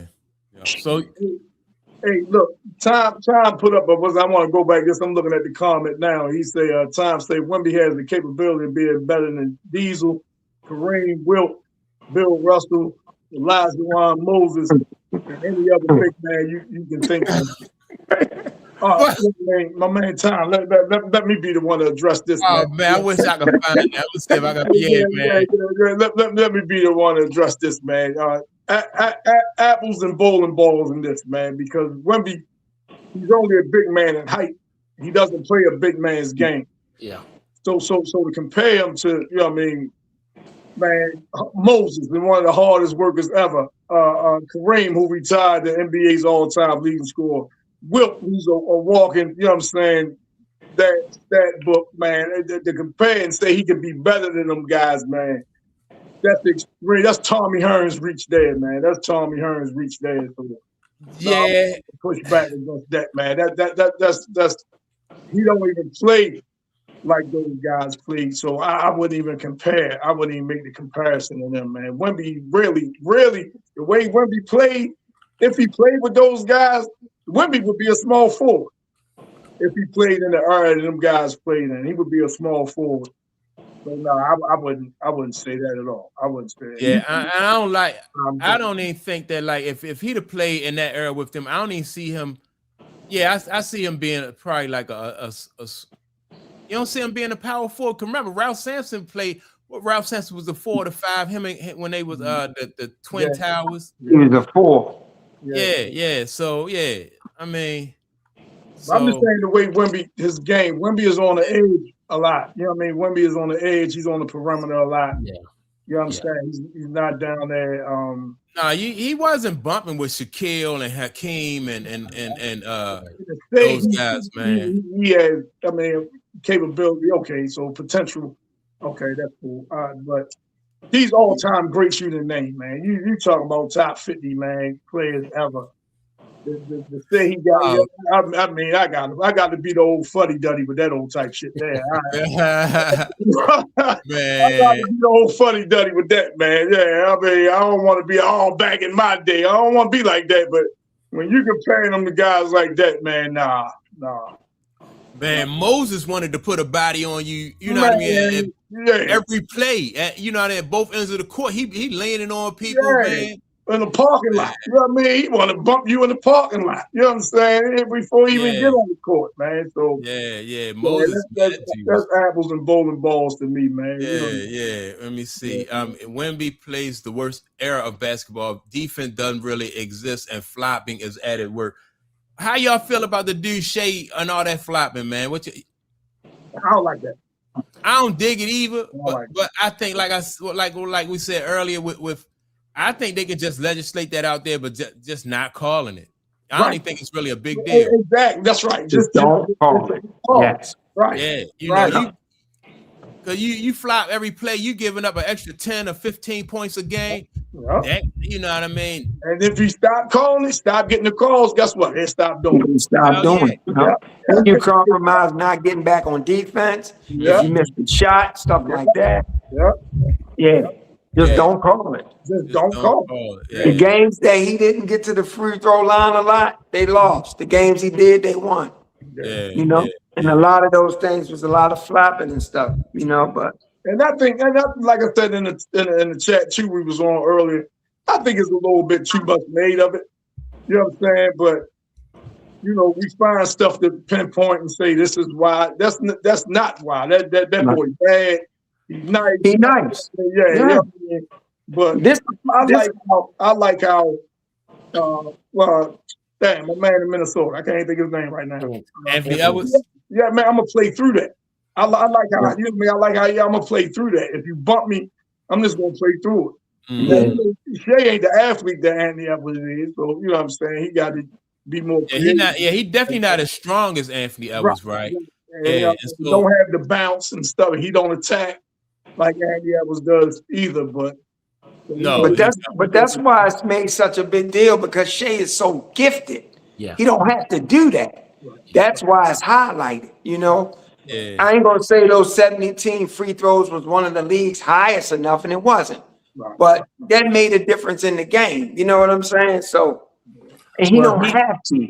I mean, him missing 2 in a row last night, that was crazy. That was crazy. It was. And that could have helped them down the stretch. And him and their 7-footer, they both went over to back to back. I mean, that was. You should have heard what Talk said about him, boy. The center for OKC, you should have heard what Talk said about him, Jim. That home, boy. I tell you, boy. Hey, good thing he signed that deal, boy, before last night. Good thing he signed that extension before last night, boy. I'm telling you, man. Yeah. Hey, the one player who stopped Shea from getting to the finals wasn't Wemby. It was Chet. You know what I'm saying? It wasn't Wemby. It was Chet, man. Yeah, man. Hey, they got to look at that roster, man. And I tell you one thing, and I don't think I'm really going out on a limb with this. I don't think he finished that contract with them. I think he might move somewhere else by the time that contract expires, man. I think wait a minute. You think who gonna move on? I think they might move because it's a 5-year deal. It's like 5 years, $239 million, man. It's crazy, man. They gonna move Chet. No, they can find a trade partner. Now, I'm saying about it, 5 years, he probably ain't gonna be there. He probably made a good case for himself last night. Right. Yeah. In the series. Right, man. So if they can find the right package and the right trade partner, he gone. Right. Yeah. Right. And trust me, if they could get Giannis over there. Look out. Hey, man, you was reading my mind, boy. You was just reading my mind. I say, yeah, they would trade him for Giannis. Yeah. And a whole bunch of other stuff. Right, yeah. Well, they deep like that. They can do that. They can make that kind of deal because they deep like that, right? And they got another, I think they got another lottery pick this year. They do. They do. Paul George. Yeah, this is the last one. Paul George did. They got picked this year. Yeah. So they can read. That's what I'm saying. That West is going to be.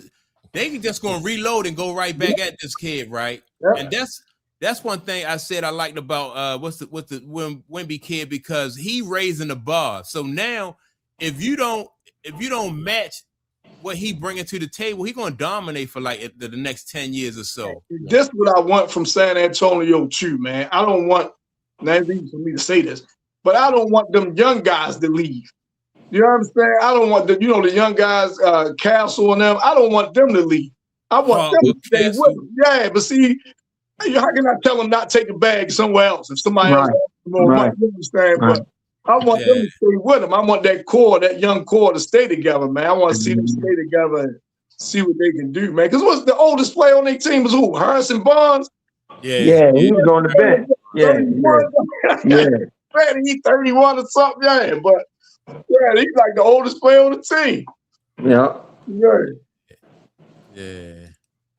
But man, that's gonna be interesting because, like you say, you're gonna have to do something. You're gonna have to account for Wemby, man.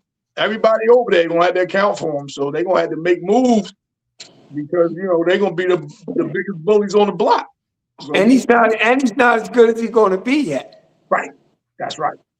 Now, speaking of whoever said he got the potential to be greater, I'm not gonna put him above those guys, but I will say this: with his mentality and his mindset, if he did play in that era, I think it would bring more out of him. All right, because of his mindset. Let me say this. I heard the dude Chris Broussard say this, and I turned the TV off after he said it. But look,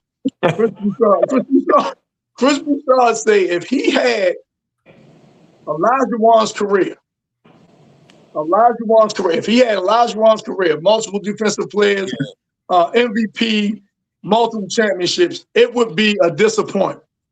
It would be a disappointment. Do y'all agree with that? In this era of basketball, kind of. Because Elijah Wan got 2 chips, right? Kind of, yeah. Wait a minute. Only because of the era he playing in. Well, wait a minute. Pose that question again. Tom, if Wemby had Olajuwon's career. Couple championships, multiple defensive players a year, MVP. If he had that career, as Olajuwon did, that would be considered a disappointment. Do you agree with that? Yeah. In this era, yeah, I definitely think it'll be a disappointment. Only in this era. And that's not saying he's better than Olajuwon. It's because of the era he playing in. Yeah. Well, let me. What do y'all think about this? Right, D'Angelo Lilly says it's harder to stay healthy in today's league due to the up and down flow and of the game. I know what Clayton's got low. I ain't getting in it. I'm gonna let y'all handle that. Go ahead. I ain't getting it. Tunk, I'm gonna let you. This. What you think, Tunk? I think for a player like Wemby, it's probably harder to stay healthy. His frame, you understand, he's real thin. He's going to get stronger. The pace of the game, man, it's a lot more up and down. It's a lot longer rebounds because everybody chucking threes and things like that. So, you know what I'm saying?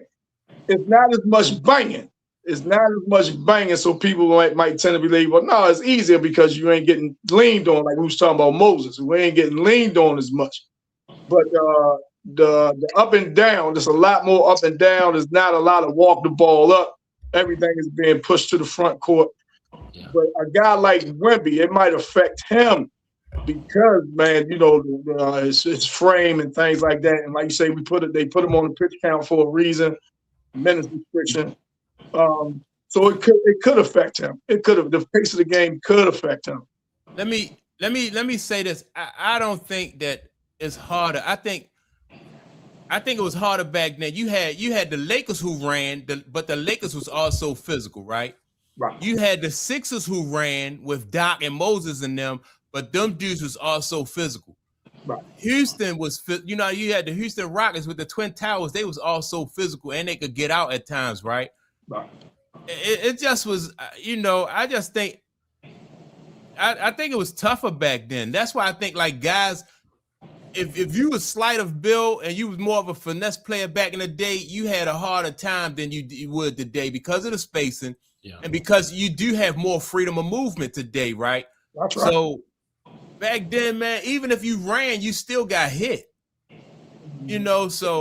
So Mike's feed my narrative a little bit, but I ain't gonna say nothing. Keep talking, go ahead. Mike. No, what's Keep talking, Mike. That's how I always felt like it. You know what I mean? No, I ain't saying that. I'm saying with all the case you presenting.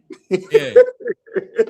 Even if you ran, you got hit. You know what I mean? Dudes clothes hanging people and stuff like that. So. And they didn't get hurt as much. No. You couldn't be out there like that was what was Pat Riley would fine people for helping up. If you help somebody off the floor, that's a fine. You knock them down. You know what I mean? Hey guys, that was the first time. He was the first or only. He's the only coach I heard that do that. He might not have been the only one, but he's the only one I heard that did that. Yeah. Well, Chuck Daly had that. Remember, Chuck Daly had the no layup rule. Right. Pat Riley had don't help. You know what I mean? He couldn't help people up. So everybody had their version of. Man, I don't know. Why I tell y'all, man. You know what I mean? And I stand by this. It's so hard to compare eras, man. It's so hard. To compare eras, man. It really is. Now you got players that can play in any era. I think all these players, like I know Wemby could. All these guys, LeBron, Wemby, I know they could because I think the environment dictates the right. I think they're gonna adjust to the environment. I think we talk about the cream of the crop, man. We talk about the cream of the crop. How are you gonna say the best player in any era? Yeah, I mean the best player in the '60s. You know what I'm saying? Right. They can come in this era and play. They might not be doing what they did in the '60s, but they can come and play. I mean, if you hit the genetic lottery in the '60s, it's just like hitting the genetic lottery in 2026. Yeah, man. I mean, you can still, And but see, we was just talking about that. D'Angelo just said that soft tissue injury. We were just talking about my man with the hamstring. How that handicap. You know what I'm saying? How that really bogs you down now. And you really because then they say the only thing is kind of you can rehab it, of course, but it's almost like rest. It's like rest. That's what helps it. You know what I'm saying? It's better to get a broken bone than a soft tissue. Because now you're trying to push through and your body starts overcompensated. Then you start having other problems in other areas of your body. Exactly. Yeah. And so what Cedric Franklin said, also they were running from baseline to baseline in the 80s. Yeah. Well, walking from baseline to baseline. Walking. If you I mean, it was the Lakers, right? And I'm gonna tell you something Pat Riley did. A lot of people probably ain't even pay attention to this. When the opposing team was shooting free throws, Kareem was never on the lane, right? Kareem was all the way on the other side down. You know what I mean? That's saving him a trip. That's saving him a trip. You know what I mean? So you saving his legs like that. People really didn't understand that, you know what I mean, at the time, man. I heard my father and my uncle talking about it. I didn't understand. I'm like, damn, that's true. You know what I mean? So you ain't got to go baseline on defense, baseline on offense, baseline on defense, baseline on offense. You saving them trips, saving the days. And I was like, damn, that makes sense. Man, that's why I say, man, Pat Riley, man, hey, man, shit, man, he's the best to ever do it, man. I always tip my hat to Pat Riley, like Clayton called him the Godfather. I tip my hat to Pat Riley, man. Yeah. Oh, yeah. All those old school coaches, man. You know, Chuck Daly, what's the other guy you did, Clay? What's his Cotton? Cotton Fitzsimmons, man. Somebody. He called the time out one time when he was coaching Kevin Johnson and them, Phoenix and them, man. I don't know who they was playing. But he called the timeout, man. The player sat down. He just stared at him the whole time out. He ain't say nothing. He ain't say nothing the whole time, but he just stared at him, right? Timeout was over. You know what I mean? He go back in the game. He didn't say nothing. He's going timeout, just looked at him, man. He was funny as hell. He was a funny guy, though, man. That is some funny shit. Man, I would almost rather, you know, say something, yell, do something, man. Just right, he ain't say nothing. He just stared at Kevin Johnson and them, man. Just staring at him for a whole minute and a half, man. And 2 minutes, however long the timeout is, 2 minutes, whatever. He staring at him, then sent him back on the court. Mike Fratello. I used to dig Mike Fratello. Oh, man. Mike Fratello down in Atlanta, man. He had some talented teams down there in Atlanta, man. He had some talented teams down there, man. Yeah, he did. Sure did. Damn, that's a name I ain't heard in a while. Mike Fratello. Yeah. So Pete, 5207. Yeah, 5207 said Caitlin Clark is a great player, but a terrible leader. She constantly quits mentally on the court. All right, Clayton. You up, Clayton? Go ahead, rebut that. That's Clayton, that person's opinion, man. I'm so, hey Tom, I'm so tapped out of that whole dialogue. The young lady, that's his opinion. If he feel like she ain't a great leader, so be it. But they don't understand what's actually happened. At some point, you can reach your breaking point, and you get tired of certain shit. You think girl led a team of misfits in Iowa to 2 national championship games. She come into the Indiana Fever. They was sorriest team in the league. Took them to the playoffs. And took them to the playoffs. I mean, last year she didn't play. So, and now how many games in? 8 games in, and she's not a good leader. That's that person's opinion. God bless that person. I respect his opinion. So just not mine. I don't share that opinion. You think she got to her breaking point? You think she's reaching her breaking point now? Absolutely, with this coach and what's going on, I do. I might be proven wrong. Some 15 games, 16 games in, it might be a different situation. I don't know. It's only 8 games. I can't, you know what I'm saying? I don't. Get him, Clay. Get him. Yeah, I mean, I just don't know. You know what I'm saying? Like, but listen, that's what's up. If that person feel that way, that's what's up. Yeah. I don't really care. I just love watching her play. Right. I don't give a shit. They win a championship. They don't. I love watching her play her style of basketball because it's exciting. That's all. Yeah. That's me. Mm-hmm. Do y'all think Aaliyah Boston should be the highest paid player in the WNBA? What y'all think about that? That you know? I mean, good for her. Yeah, why not? I think it should be Asia. See, I don't know enough, but I was thinking, you know what I'm saying? I was thinking, And I like Aaliyah Boston. I like Aaliyah Boston. I think it's Asia got her contract first, and she was. Yeah. But then they gave it Aaliyah one more year. That's the only difference. She ain't making more than Asia per year. You only the highest paid for a couple weeks, and then somebody else comes. That's what it be. And but listen, Aaliyah's not the highest paid annually. Asia is. Yeah. They see that 6 million, they think she's making more. It's just because it's one less year. But annually, Asia's still the highest paid. Yeah. But it all depends on how much the team needs you for what they're trying to do. It ain't about Aaliyah better than Asia. Indiana Fever feel like that's a focal point they need. So you got to pay them. Yeah, well, both of them teams need, you know what I mean? Aces need Asia and the Fever need Aaliyah. Do we think Dak Prescott is the best quarterback in the league? No. He's the highest paid. I think Dak do get a little bit more hate than Woody, but he's not the best. But I think I'm not saying that. I'm just saying, is he the best quarterback in the league? Right. I feel you. That's a good point, Tom, because the question wasn't who was the best, though. You know what I mean? The highest paid, Right.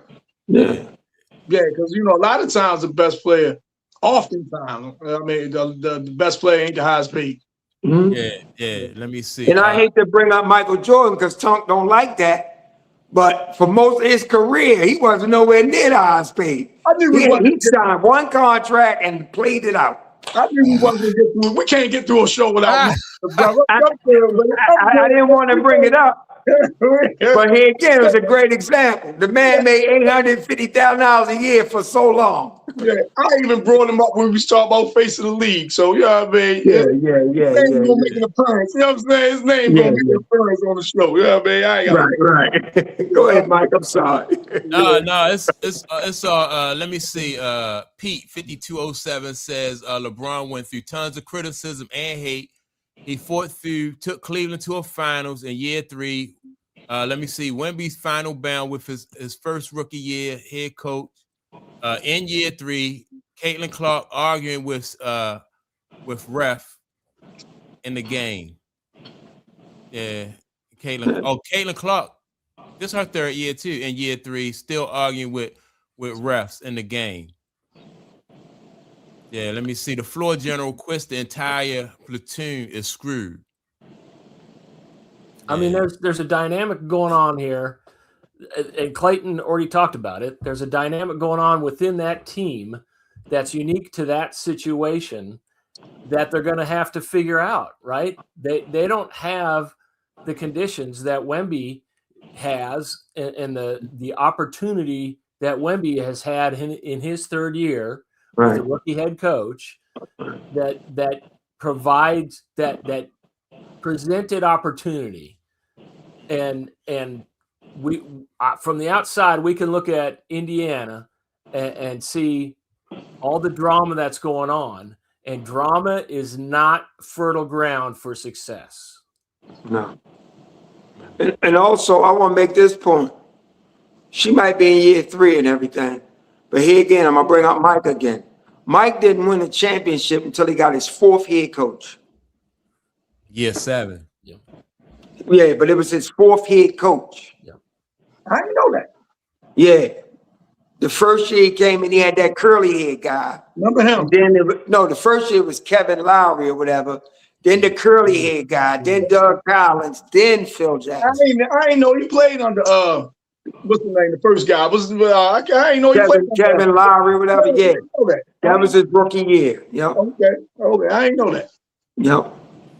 Yeah, I didn't pay any attention to that either. I just remember Collins and I remember the curly head guy though. I remember him. Yeah. And just for the people in the chat, it's been 8 games.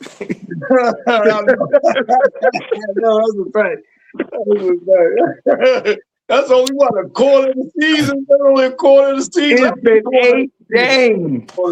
That's not even a quarter of the season. Right. Right.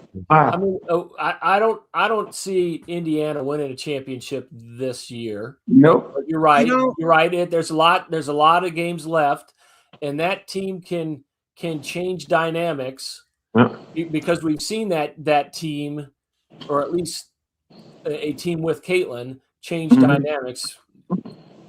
It wasn't Stephanie White, but no, it was Christy Sage. Yep. it was. But I mean, we'll see how it plays out, and then we can look back and say, hey, where do we could be all pointy fingered and say, hey, where do we point the fingers? And some of it may go to Caitlin, some of it may go to the head coach, some of it may go to somebody else. But I mean, they've got work to do for sure.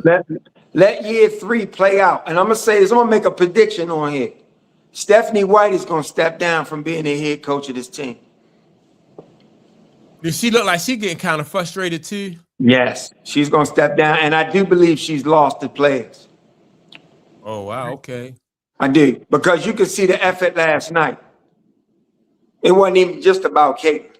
She lost the team. They out there confused. I'm telling you, I think she lost the team. So I believe she's gonna step down. You think they might force her to, Clayton? You think they might force her to, or? Well, however way it work out, because that might be the case. But I think they got so much love for her, the front office, because she was in Indiana Fever and she's part of the first championship, whatever. They're gonna let her step down gracefully. I think the owners will. That's if they want to keep that cash cow in place. Because when the other night when they sat Caitlin a late scratch, people was coming to the game. They turned around and went home. That place was empty. Dang. So you gotta make a choice. Right. You gotta make a choice.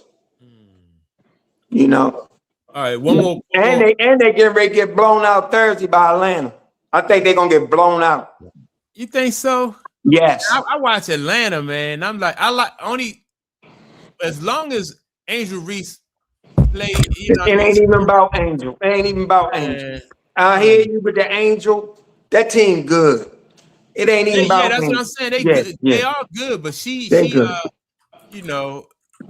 don't allow her to disrupt their chemistry. I think they even right. But I just think they're gonna get blown out. Even because they're gonna be at home, Atlanta coming to town, they're gonna blow them out. Something's gotta give. Watch. Yeah. Watch what I tell you. Yeah. Let me see. Pete wants to know what is this dynamic you refer to, sir? I guess I love your response. Yeah, I mean it's pretty simple. It's Caitlin being frustrated and the head coach being frustrated. Mm-hmm. Yeah. Two different philosophies going on. Most times, more often than not, the star player, the coach is the one that goes. You know what I'm saying? More often than not, the coach is the one that goes. Now you got stuff like what happened in Tampa and Tom Dallas, or stuff like that. But most times, man, the player stays, the coach goes. But the WNBA a different breed, boy. They don't operate like most leagues either. Man, I would be surprised if I would. If it did, I think they operate different, Clayton. I'm not disputing it, but in a good way or in a bad way. It's just different. The same rules don't apply with that league as other leagues because it's a different mentality when it comes to the W. It's just different. Here again, you got alternative lifestyle people running that league completely. I think there's more my way or the highway in the W. In the W, yeah. Coming from like management, ownership. Management stuff. Yeah. Yep. So I wouldn't be surprised if they move off at Caitlin. She's been non-committed. She hasn't committed necessarily. She hasn't been real committed, as far as signing her next deal. They extended her to try to make sure they can get something for her, but she hasn't committed to anything yet. So, and maybe this speaks to what y'all talking about, my way or the highway type thing. Yeah. And the WNBA be a lot of players they only be like in their first, second year, and the team will cut them or stuff like that. Yeah. And like, is that just?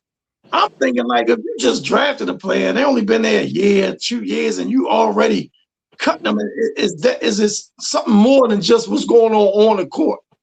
You understand? There's more than that. I just find that. Yeah, I'll be scratching my head behind that. That's just seems real strange, man. And I think because like they have just such, and there might be such a large pool. Like how many women is in the WNBA? You know what I mean? Like, so that's why I when I brought up the young lady Kennedy Carter, I'm like, you out of the league.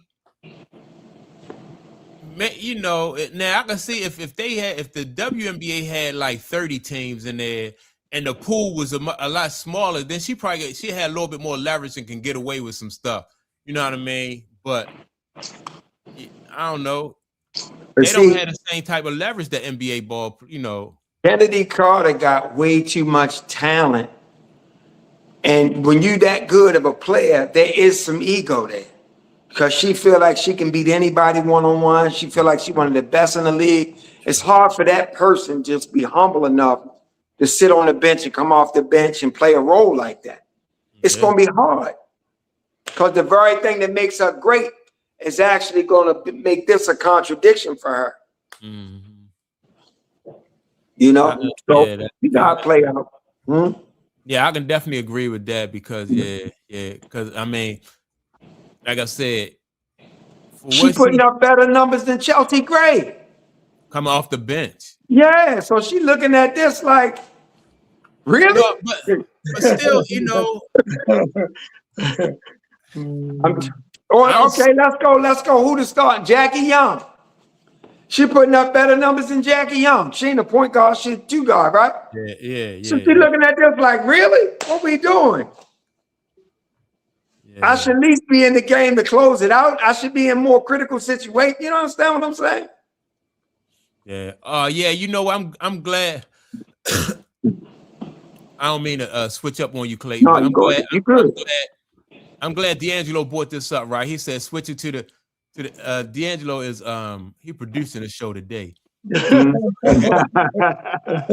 So D'Angelo said switch it to the NBA. The Lakers show interest in a Kyrie Luka Kyrie reunion in LA. What you guys thought about that? Ooh, man. I forgot about that. Yeah, I heard that too. Yeah, that reunion, Kyrie and one thing about Kyrie and Luka, they do play off one another well. You know what I mean? Better than what I thought they would. Me too, Mike. You know what I'm saying? Me too. If LeBron gonna move on and Kyrie comes and Luka there, and interesting. Right. To say the least, that's interesting to see how they able to build around them two. I know Kyrie a little, a little long in the tooth now and stuff like that. So you got to make sure you got some young legs around them as well. But I wouldn't mind saying it. Yeah, I think the Lakers. Go ahead, Jim. No, I was just gonna say I think Kyrie still got gas in the tank. Yeah, I do. I think the Lakers messed up when they lost Anthony Davis and didn't replace that presence of center. They got somebody playing center, but they need something down there, man. Yeah, you need something. DeAndre Ayton ain't that though. But he's okay to be on the team, but he ain't that. Right. You look at all the centers in the West, man. That's a tough group. Yeah. Yeah, you gotta load up every day for that. You gotta load up every day for that, man. You know what I'm saying? But, yeah, absolutely. Yeah, I wouldn't mind saying it. You know what I'm saying? Like you just said, I think Kyrie got something left. You know what I'm saying? So if they bring Kyrie back, do LeBron stay or LeBron is gone? LeBron out the picture? I don't know. I think LeBron probably gonna be out the picture for the simple fact that I don't think the Lakers want to pay LeBron. That 50-something mil. Yeah, and LeBron don't want to take a pay cut, which is fine. You know what I'm saying? You don't ask nobody else to take pay cuts. Don't ask him to take one. You know what I mean? You know what? I was like, and he haven't been doing that his whole career. I don't think he should do it now. You know what I mean? Because no matter how much money LeBron get the Lakers back, I don't think it's a move that they can make sure to get Giannis that's going to put them over the top. Exactly. So yeah, man. So why give them money if they just going to sit on it? You know what I mean? Go to the mall with that shit. I'm like, I can go to the mall too. Everybody get their bag, man. You know, hey, I don't care. I'm giving nobody no hometown discounts and all that. They say Cleveland don't have a lot of money for him either, though. I believe that because they not talking about Donovan Mitchell got a decent deal, and Harden. I think Harden got another year left on his, if I'm not mistaken. Maybe y'all can help me out with that. I know Clayton said he ain't got his computer or nothing, but I think Harden got another year left on the deal he's on. I don't think he's a free agent. Harden need to get some money back. Man, yeah, you definitely need a tax refund for Harden. Yeah. Dude need some type of deferment or something, man. So I'm gonna give him credit. That one game we thought he was gonna turn it over. They never put the ball in his hand. Donovan Mitchell took over that game, so he ain't got no turnovers. But right. Other than that, boy, he just. And did you hear the statement he made? Oh man, they was the better team. You don't get swept if you the better team, man. You don't get swept. You can lose a series and believe you the better team.